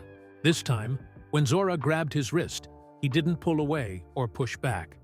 Instead, he turned smoothly, stepping to the side while moving his arm in a circular motion. Her grip slipped away naturally, without any struggle. "I did it!" he exclaimed, a genuine smile breaking across his face. "Yes," Zora nodded, looking pleased. "That was perfect. You found the flow." For a moment, Darius stood there grinning. Not the mean smirk he usually wore at school, but an expression of real accomplishment. Then, as if realizing he'd dropped his mask, he quickly composed his face back into casual indifference. "It's not that big a deal," he muttered, but it was a big deal, and they both knew it. In that brief moment, Darius had experienced exactly what Zora's grandfather had described, using harmony instead of conflict, flow instead of force. After practice, as they sat on a park bench drinking water, Darius asked a question that had been on his mind. "Why did your grandfather teach you all this stuff anyway? Most girls your age are into, I don't know, dance or whatever?" Zora smiled slightly. "My grandfather believes that everyone should know how to protect themselves while protecting others. He says the true purpose of martial arts isn't to make better fighters, it's to make better people." Darius considered this. "Has it made you a better person, I mean?" "I hope so," Zora said. "It's taught me patience, at least." She gave him a teasing look. "And I definitely needed that to teach you." To her surprise, Darius laughed. A real laugh, not his usual mocking one. "Yeah, well, not everyone can be a natural like you," he said, but there was no bitterness in his voice. On Monday at school, Zora noticed something different about Darius. In the hallway between classes, he helped a sixth grader pick up books that had spilled from her overstuffed backpack. The small act of kindness was so unlike his usual behavior that several students stopped to stare. During lunch, Jasmine slid into the seat across from Zora, her eyes wide with gossip. "Did you hear what happened in math class today?" she asked, in a hushed voice. Darius Miller actually raised his hand and answered a question correctly. Mr. Peterson nearly fell over in shock. Zora hid her smile behind her milk carton. "Maybe he's turning over a new leaf. A leopard doesn't change its spots that quickly," Jasmine said skeptically. "Speaking of which, are you still doing the self-defense class tomorrow? I've been practicing that centering exercise you taught us." "Definitely," Zora confirmed. "Mr. Rivera says we can use the large gym tomorrow since the basketball team is away at a game." The after-school class had grown to 20 students now, with new faces joining each week as word spread about the unique training. Principal Garcia often stopped by to observe, clearly pleased with the program's success. What no one at school knew was that the lessons Zora taught in the park were having an effect on Darius. He was quieter in the hallways, less quick to anger. He had even started spending lunch periods in the library, trying to improve his failing math grade. But change rarely happens in a straight line. On Wednesday, Darius didn't show up for their lesson in the park. Zora waited for 30 minutes before giving up and heading home, trying not to feel disappointed. The next day at school, she discovered why. During lunch, a commotion broke out in the cafeteria. Tyrell and Jake, Darius's friends, were loudly teasing Marcus about his new glasses. "Hey, Four Eyes!" Tyrell called out. "Can you see how lame you look with those things on?" Marcus hunched his shoulders, trying to make himself smaller as the cafeteria fell silent. Everyone watched, waiting to see what would happen next. Darius appeared, walking toward his friend's table with his lunch tray. Tyrell looked up at him with a grin. "Darius! Check out the bug-eyed freak," he laughed, pointing at Marcus. "Bet he can see into the future with those things." For a moment, Darius hesitated. His eyes flickered toward Marcus, then to Zora, who was watching from across the room. Something passed across his face. Uncertainty, maybe even shame.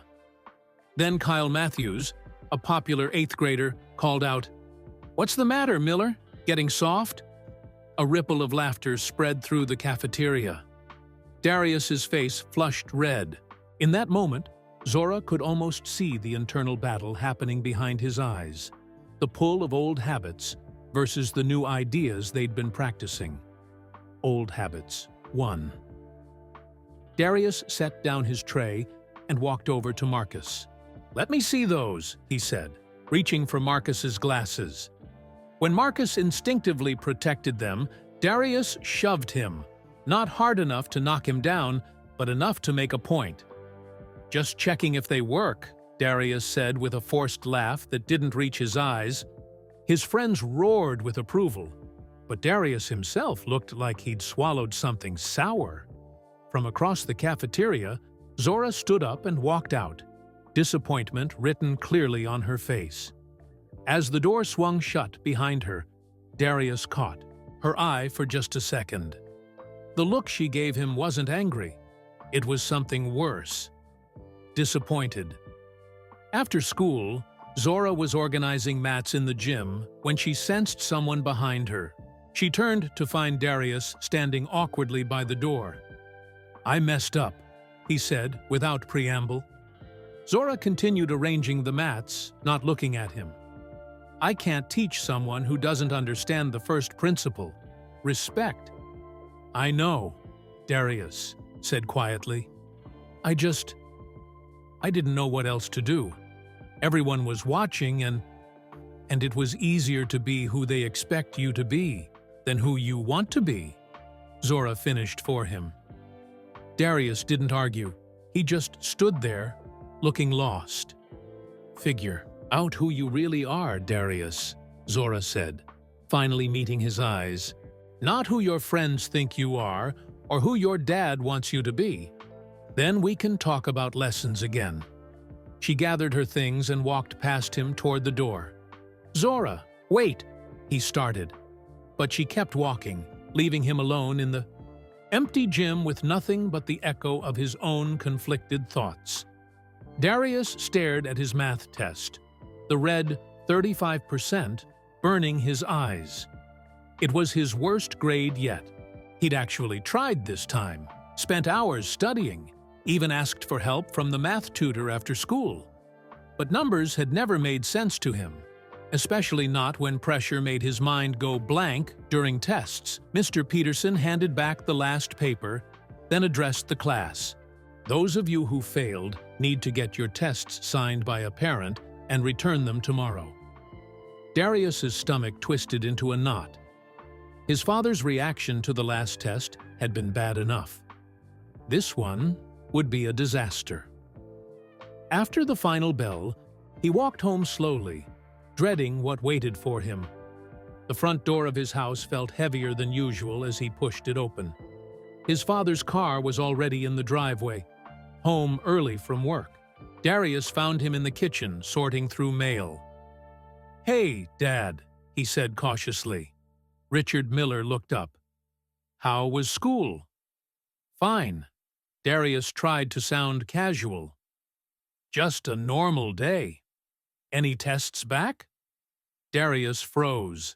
How did he always know? "Math," he admitted, pulling the crumpled test from his backpack. His father took the paper, his expression darkening as he saw the grade. "What is this?" he demanded, his voice dangerously quiet. "I tried, Dad. I really did. I studied for hours." "But hours?" His father's voice rose. "If you'd spent hours studying, you wouldn't have failed. You're obviously not trying hard enough." "I am," Darius protested. "I just don't get it. No matter how—" "Don't give me excuses." His father slammed his hand on the counter. "No son of mine is going to be a failure. You need to apply yourself, focus, work harder."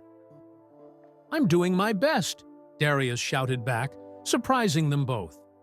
His father's eyes narrowed. "Don't you dare raise your voice at me. Maybe if you spent less time with your friends and more time hitting the books, you wouldn't be bringing home garbage like this." He crumpled the test and threw it in the trash. "I need your signature," Darius said quietly, "for the teacher. You want me to sign my name to this embarrassment?" His father grabbed Darius's phone from the counter where he'd set it down. "No, more phone until your grades improve. No friends, no basketball, nothing but studying." "Dad, that's not fair." "Life's not fair. The sooner you learn that, the better." He pointed toward the stairs. "Go to your room and start studying. I don't want to see you until dinner." Darius stood frozen, anger and shame burning in his chest. Something in him snapped. "You know what? I'm never going to be good enough for you anyway, so what's the point?"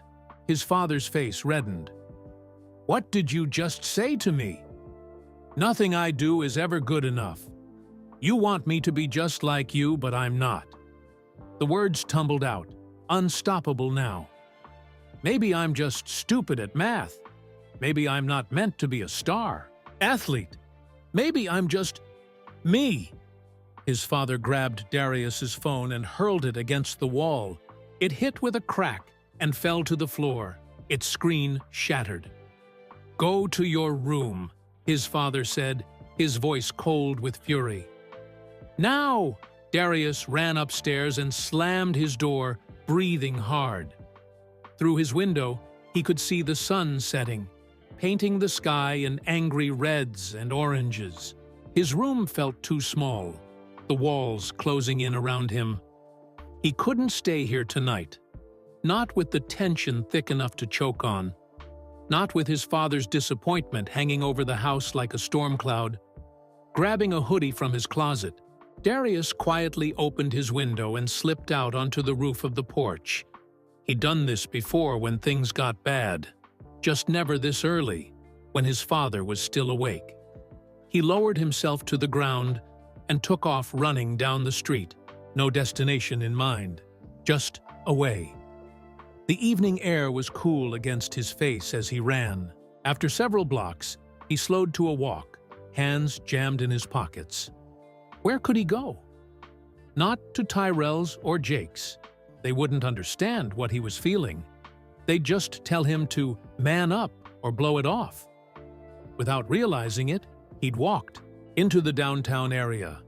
The convenience store on the corner was still open, its fluorescent lights buzzing. Darius decided to get something to drink. Maybe that would clear his head. As he approached the store, he noticed 3 older teenagers hanging around outside. They looked like high school kids, probably juniors or seniors. One of them was talking to someone, a girl with her back to. Darius, with a jolt, he recognized Jasmine Taylor's curly ponytail. She clutched a small grocery bag and was trying to step around the teens, but they had formed a circle around her. "Come on, just give us your phone," one of them was saying. "We'll give it right back." "I told you, I don't have it with me," Jasmine replied, her voice steady but tight with fear. "What's in the bag then?" Another teen reached for her grocery. Bag Jasmine pulled it away. "Just some medicine for my mom. Please leave me alone." "Medicine, huh? What kind?" The tallest teen stepped closer to her. "Maybe something we could have some fun with?" Darius hesitated. This wasn't his problem. Jasmine wasn't even his friend. She was Zora's friend. The girl who had recorded him trying to corner Zora in the hallway. He should just walk away, but something inside him, something that felt a lot like the balance Zora had been teaching him about, wouldn't let him. "Hey," he called out, walking toward the group. "Leave her alone." The teens turned to look at him, sizing him up. Darius was tall for his age, but these guys were older and bigger. "Mind your own business, kid," the tallest one said. "This is a private conversation." "Doesn't look private to me," Darius replied, stepping closer. "Looks like 3 guys hassling a girl who wants to go home." Jasmine's eyes widened in surprise. "Darius!" "Go home, Jasmine," he said, not taking his eyes off the older teens. "I've got this." "I'm not leaving you here," she protested. "The tallest?" Teen laughed. "Ah, look at the little tough guy. What are you gonna do, punch me?" Darius remembered what Zora had taught him. Don't meet force with force. Find your center. Redirect energy. "I don't want to fight you," he said calmly. "I just want my friend to go home safely." "Friend, huh?" The teen stepped forward, shoving Darius's shoulder. "Well, your friend was just about to share her mom's medicine with us. Weren't you, sweetheart?"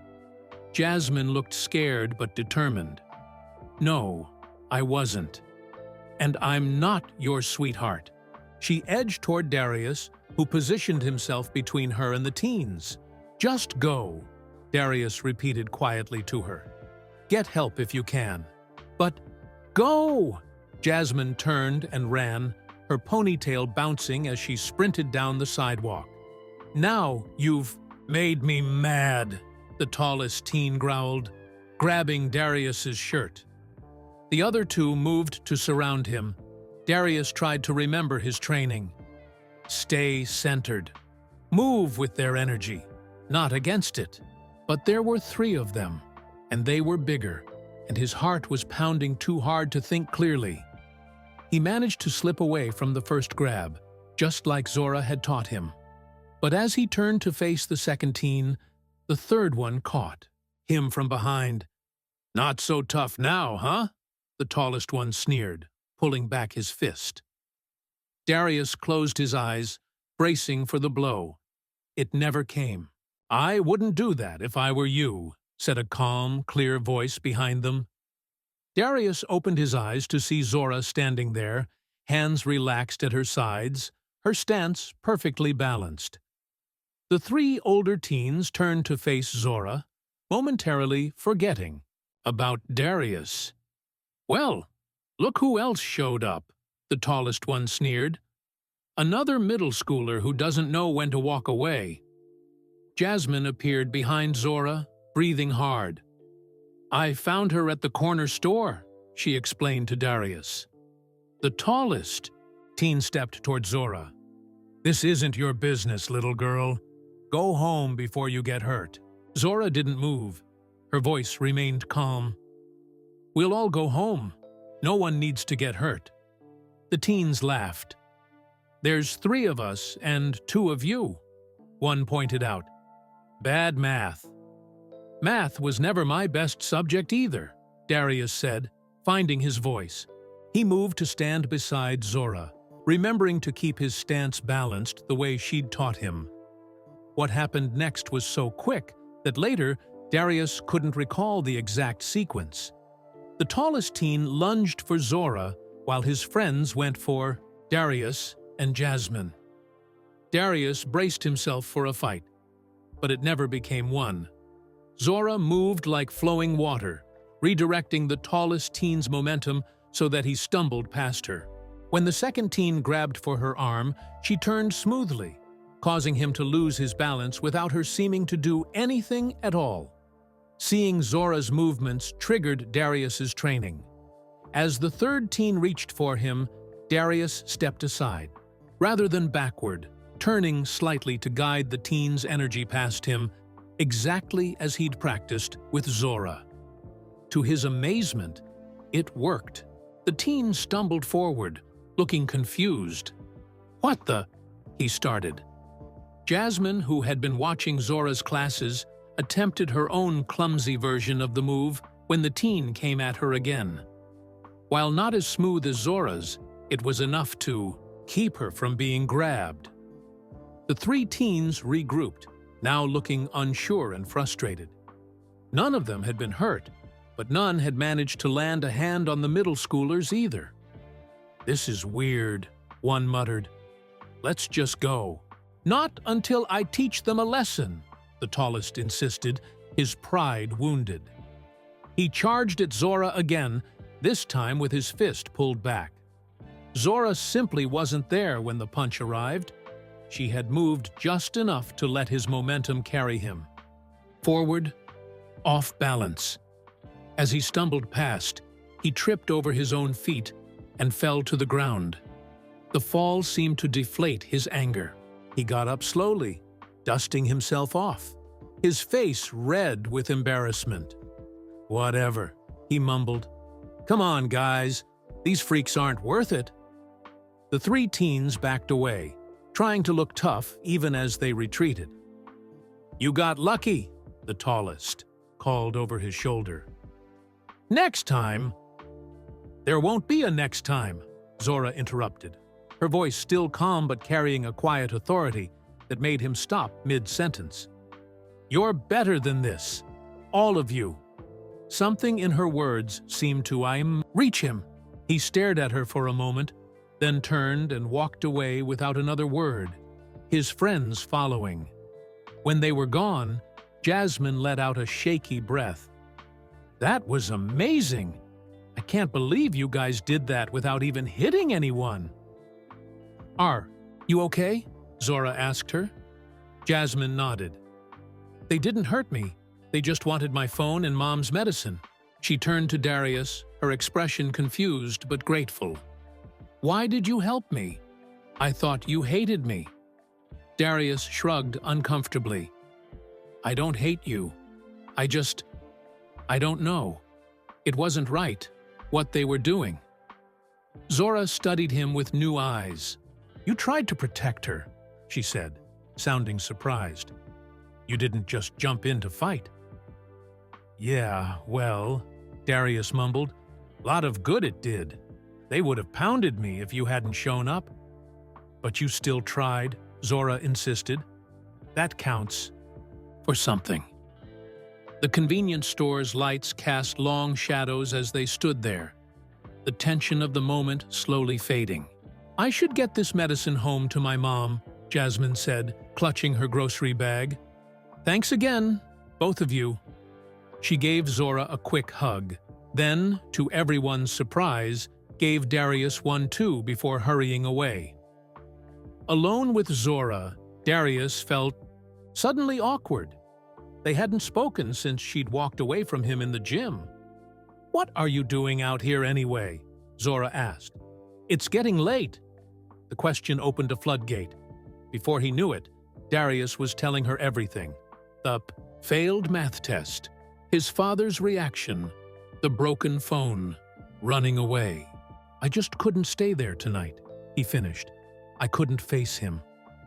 They sat on a bench outside the closed library, the streetlights creating pools of yellow in the growing darkness.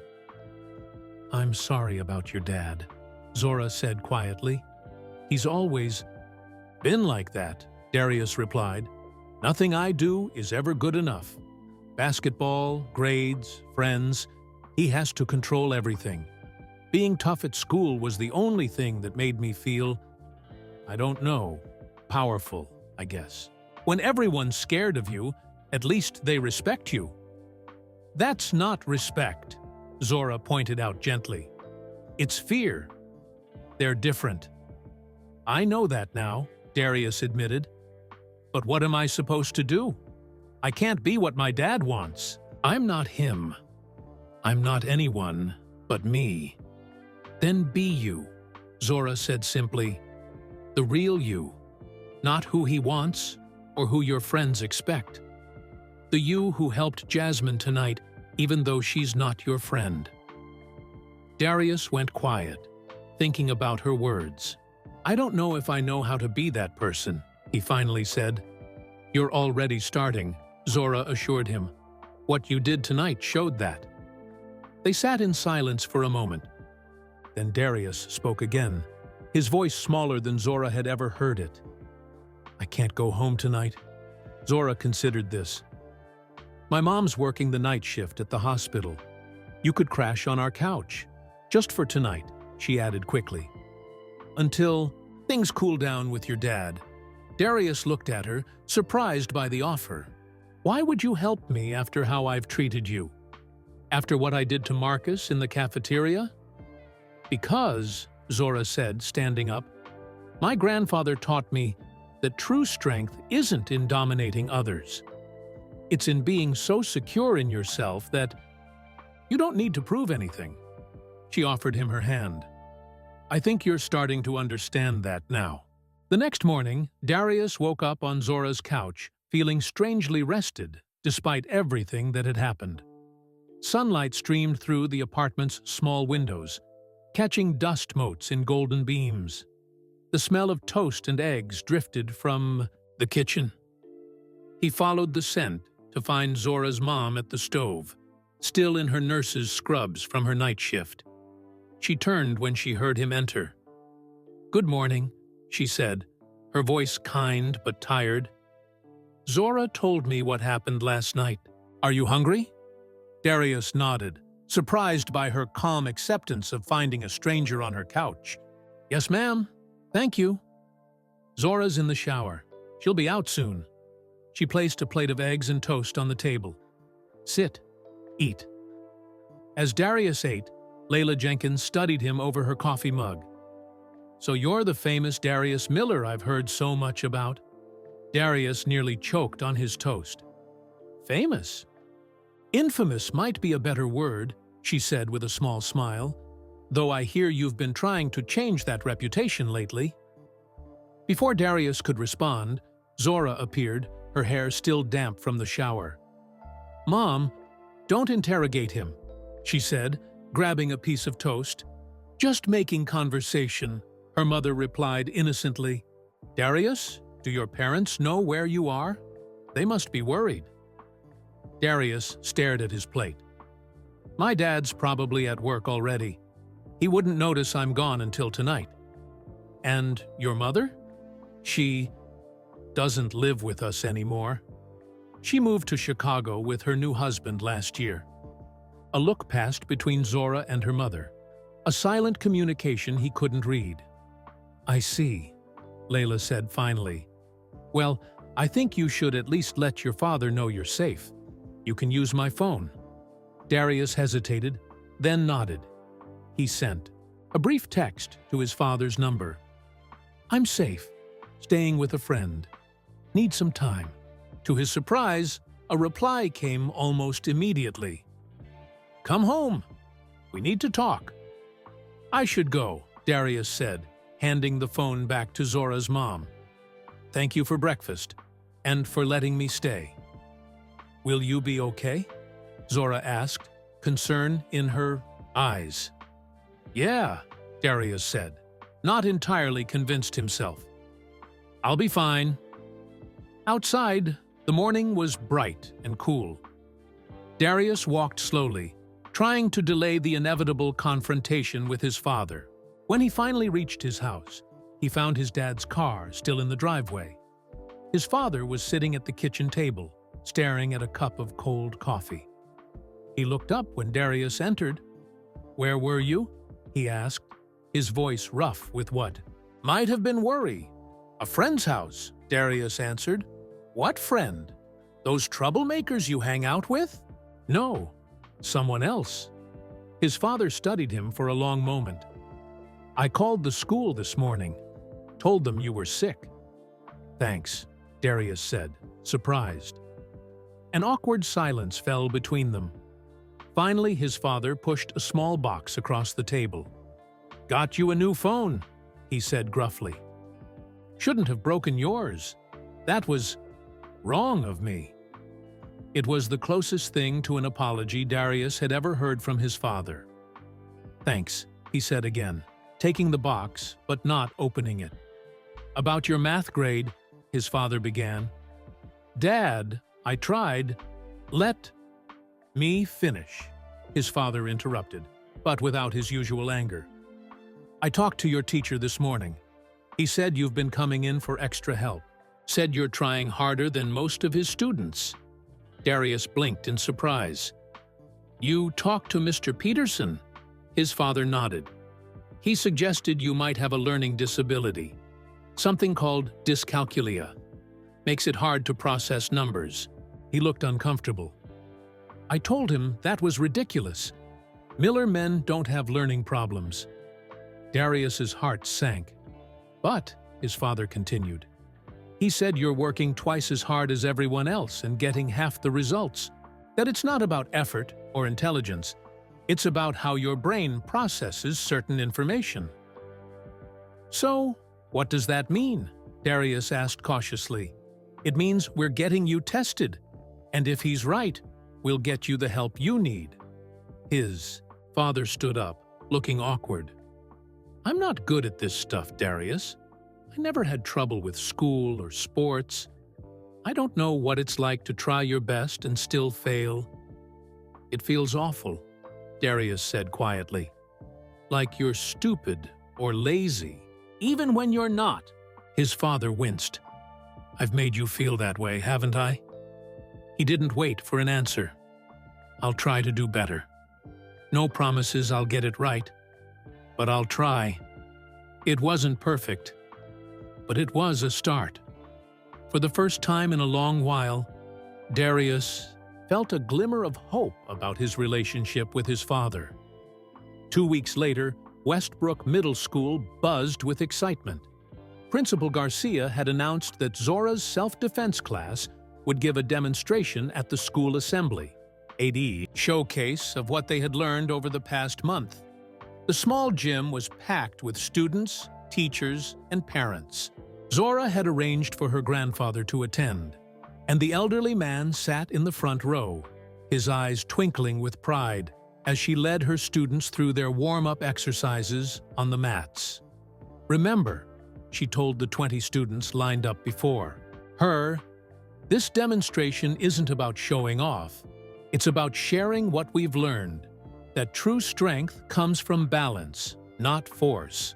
Among the students was Jasmine, who had become one of the most dedicated practitioners. Marcus was there too, his confidence having grown remarkably since joining the class. And, to many people's surprise, Darius stood at the end of the line. He had returned to Zora's private lessons the week after their night at the convenience store.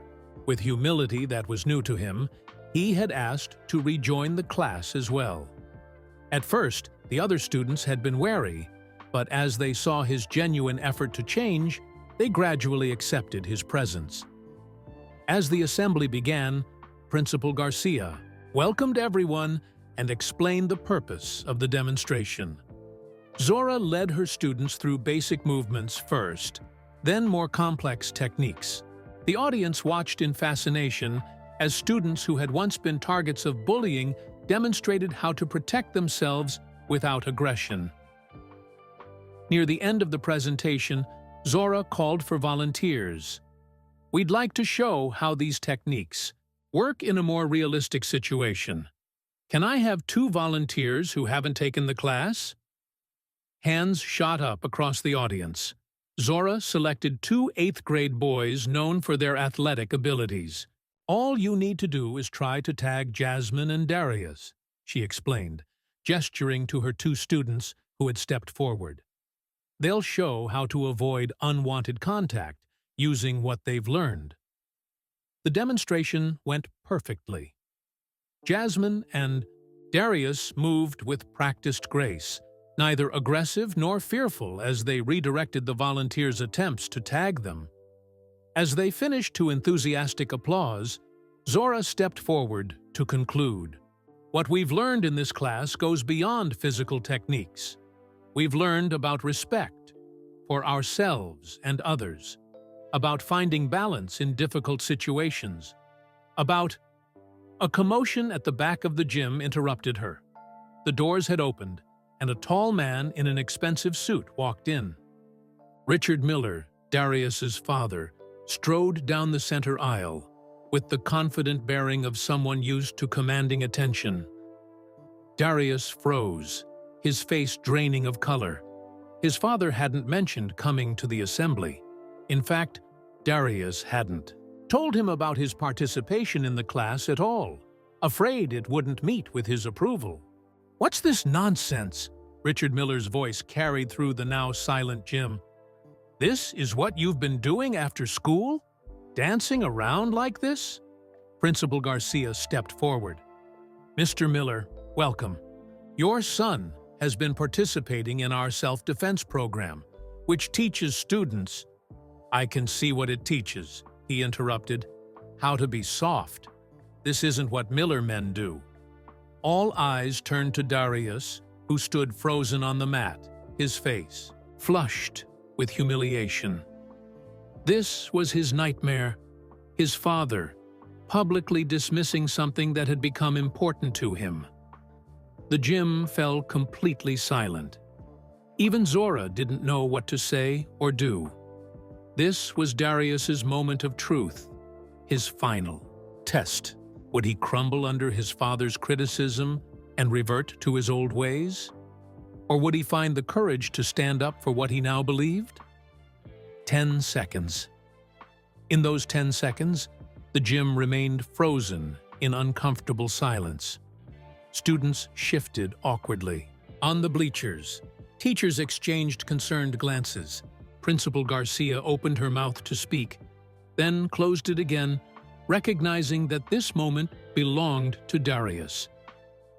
In those 10 seconds, Darius felt a lifetime of emotions wash over him: embarrassment, anger, fear, and finally, a strange sense of calm. He looked at his father standing there, so certain of what a Miller man should be. Then he looked at Zora, whose quiet strength had never needed to dominate others to prove itself.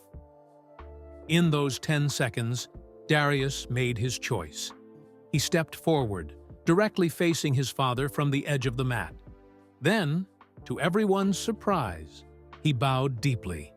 The formal bow that Zora had taught them to begin and end each practice, a gesture of respect, not just for others, but for oneself. When he straightened, his voice was steady and clear, carrying easily in the silent gym. "Dad, this isn't what you think it is," he said. "It's not about being soft. It's about being strong enough to control yourself, to protect yourself without hurting others." His father's face reddened. "This looks like dancing, not fighting." "No, one's going to respect this." "It's not about fighting at all," Darius replied. "And maybe respect shouldn't come from fear." He gestured to Zora. "May I show him?" Zora nodded, understanding immediately what Darius wanted to do. "Go ahead." Darius turned to his father. "Come onto the mat, Dad. Try to push me, like you would if we were playing basketball." Richard Miller hesitated, aware that all eyes were on him. His position on the school board made backing down difficult. With a tight smile that didn't reach his eyes, he stepped onto the mat and removed his suit jacket, handing it to a nearby teacher. "This is ridiculous," he muttered. "But fine, if it'll show you why this is a waste of time." He squared up opposite Darius, then reached out to push against his son's shoulder, not viciously but firmly, the way he'd done countless times when teaching Darius to hold his ground on the basketball court. What happened next left the entire gym gasping. Instead of being pushed backward or pushing back, Darius turned slightly, redirecting his father's momentum just as Zora had taught him. Richard Miller found himself suddenly off balance, his push meeting empty air as Darius smoothly stepped aside. "What the?" Richard caught himself, eyes widening in surprise. "Try again," Darius encouraged him. His father, now determined, tried a stronger push. Again, Darius redirected the energy, turning it away from himself without using force against his father. This time, Richard Miller stumbled slightly, catching himself before he could fall. "This is what we learn," Darius explained, his voice steady. "Not to fight, but to protect ourselves without hurting others. It's called Aikido." For the first time, something like uncertainty flickered across Richard Miller's face. He looked at his son with new eyes, seeing not the boy he'd always tried to mold, but a young man making his own choices. "Ms. Jenkins taught me that true strength isn't about dominating others," Darius continued. "It's about being so secure in yourself that you don't need to prove anything." He straightened his shoulders. "I'm not angry anymore, Dad. And I don't need to make others feel small to feel big." The gym was utterly silent. Even the youngest, students seemed to understand they were witnessing something important. A moment of transformation, more powerful than any physical technique they'd seen demonstrated. Richard Miller stood very still, his businessman's confidence momentarily shaken by this son he suddenly didn't quite recognize. Darius no longer looked afraid of his disapproval. He stood straight and calm, meeting his father's gaze directly, but without defiance. "This is who I am now," Darius said clearly. "You can be disappointed if you want, but I'm not going back to who I was before." Principal Garcia stepped forward, breaking the tension. "Mr. Miller, the skills these students are learning have significantly reduced bullying incidents at our school. Your son has shown remarkable growth in both his behavior and his grades since joining the program." "His grades?" Richard asked, his attention caught. "Yes," the principal confirmed, "particularly in non-mathematical subjects, and his math has improved since starting the specialized tutoring for dyscalculia." Richard Miller looked back at his son, conflict evident on his face. Part of him wanted to reassert control, to dismiss this whole demonstration as foolishness. But another part, perhaps the better part, recognized the change in Darius. The calmness, the confidence that wasn't arrogance. "Is this really what you want?" he asked Darius, his voice lower now. "Not basketball or football?" "I can do both," Darius answered. "But this matters to me, Dad. For the first time, I'm good at something that helps people instead of scaring them." Something shifted in Richard Miller's expression, a small but significant change, like ice beginning to thaw. He nodded once, a gesture that wasn't quite approval but wasn't rejection either. "We'll talk more at home," he said finally. Then, surprising everyone, he turned to Zora. "You're the instructor?" Zora nodded, maintaining her calm poise. "Yes, sir, with supervision from Mr. Rivera." "You've taught my son well," Richard admitted reluctantly. "He moves differently now, carries himself differently." "Darius has worked very hard," Zora replied. "He's become one of our best students." "Richard?" Miller considered this, then turned back to Principal Garcia. "I should let you continue your assembly. My apologies for the interruption." As he walked back down the aisle to retrieve his jacket, the tension in the gym gradually dissolved. Students began to whisper among themselves, processing what they had witnessed. A few of the younger ones looked at Darius with new respect. Not fear, but genuine admiration. Zora stepped beside Darius, her voice low. "You okay?" Darius nodded, watching his father take a seat at the back of the gym rather than leaving. "Yeah, I think I am." "That was brave," she told him. "Standing up to him like that?" "It was those 10 seconds," Darius said thoughtfully.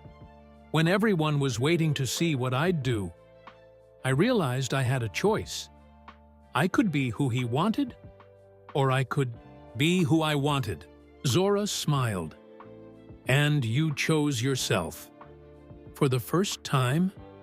"Yeah, I did." Principal Garcia returned to the microphone, smoothly bringing the assembly back on track. "Let's thank our demonstrators for showing us these impressive techniques."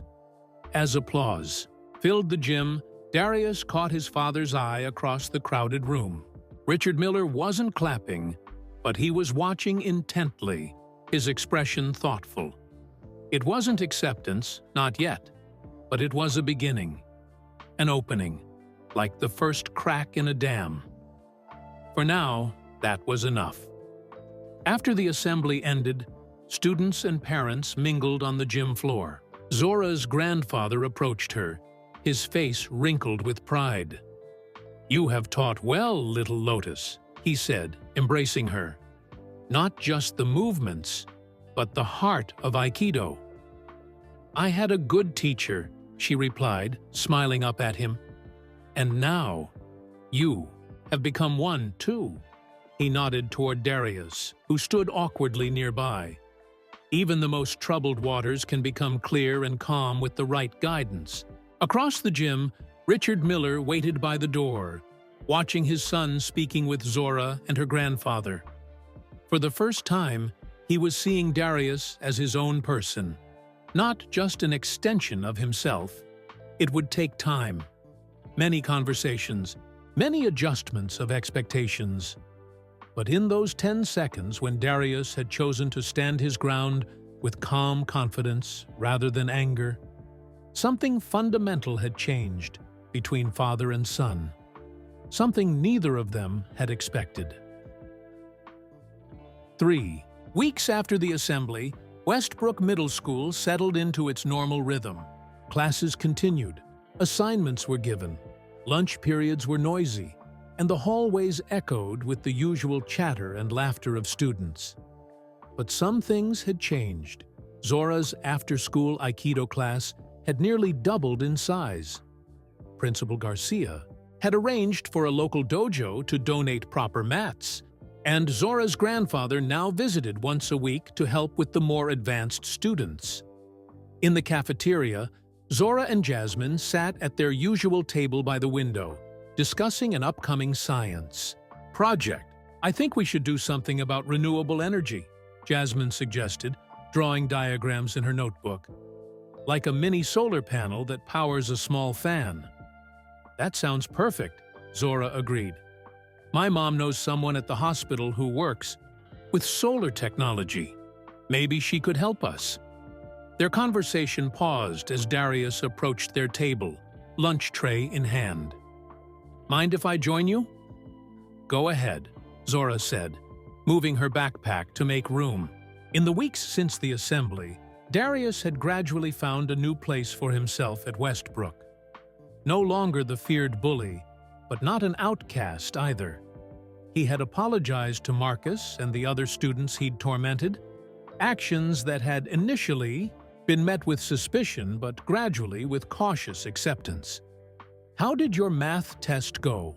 Jasmine asked as Darius sat down. C-, he replied with a small smile. "Not great, but better than failing." "That's awesome," Zora said. "The accommodations are helping then?" Darius nodded. "The special tutor makes a big difference, and Dad actually seemed proud when I showed him the grade. Said improvement was what mattered." The change in Richard Miller had been subtle, but significant. After the assembly, he had surprised everyone by reaching out to specialists about dyscalculia, learning all he could about how to support Darius. He'd even attended one of Zora's classes as an observer, watching with newfound respect as his son demonstrated techniques to newer students. "Have you decided about the tournament?" Jasmine asked, referring to a regional Aikido competition that Zora's grandfather had invited them to attend. "I'm going," Darius confirmed. "Not to compete this year, just to watch and learn. But maybe next time." As they continued talking, Zora noticed a new student hovering uncertainly near the lunch line. He was small for his grade, with glasses and a nervous expression that reminded her of how she had felt on her first day at Westbrook. Darius followed her gaze.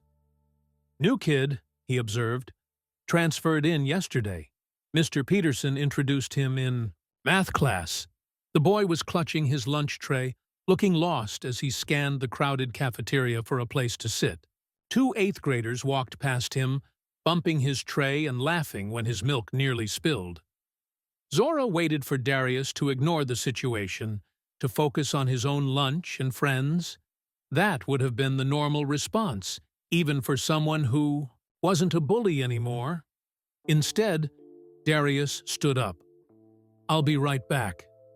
He walked across the cafeteria to where the new student stood. From their table, Zora and Jasmine couldn't hear what was said, but they watched as Darius spoke to the boy, who looked startled and then relieved. Darius pointed toward their table, and after a moment of hesitation, the new student followed him back. "This is Tyler," Darius introduced him. "He just moved here from Portland. Tyler, this is Zora and Jasmine." "Hi," Tyler said shyly, clutching his tray. "Portland?" Zora perked up. "That's where I'm from. Which school did you go to?" As Tyler sat down and began to relax in their conversation, Zora caught Darius's eye across the table. He gave her a small, almost imperceptible nod, an acknowledgement of what they both recognized in this moment. The circle had been broken. The pattern of bullying that might have continued with this new, vulnerable student had been interrupted. Instead of a target, Tyler had found allies on his first day. After lunch, as they walked to their next classes, Zora fell into step beside Darius in the hallway.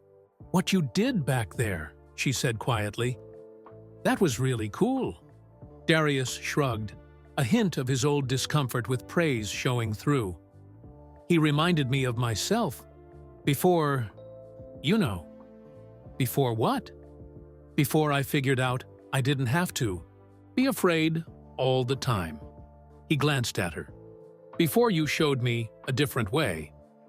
The hallway was crowded with students rushing to their next classes, but for a moment, it felt like just the two of them walking side by side. No longer enemies, not quite friends yet, but something new and unexpected. "You know," Zora said thoughtfully, "my grandfather always said that the meaning of Aikido isn't found in the techniques themselves, but in how they change how you move through the world." "I think I get that now," Darius replied. "It's like I see things differently, people differently." As they reached the point where they would head to separate classrooms, Darius hesitated. "By the way, my dad asked if you and your mom wanted to come over for dinner this weekend. He's trying to be more, I don't know, social or something. Said he wants to thank you properly." "I'd like that," Zora said, surprised but pleased. "I'll ask my mom." They parted ways, each heading to their next class. Zora watched Darius walk down the hallway, his posture straight but relaxed, no longer trying to dominate the space around him with aggressive energy. Students no longer pressed themselves against lockers as he passed. Some even greeted him with casual haze that he returned with a nod or a word. Standing at her classroom door, Zora finally understood the true meaning behind the story that had unfolded these past months. The he in "he never expected this" wasn't just about Darius being surprised by her defensive skills that first day in the hallway. It was also about Zora herself, laying hands on Darius not in violence, but in teaching, and him never expecting how it would transform him from the inside out.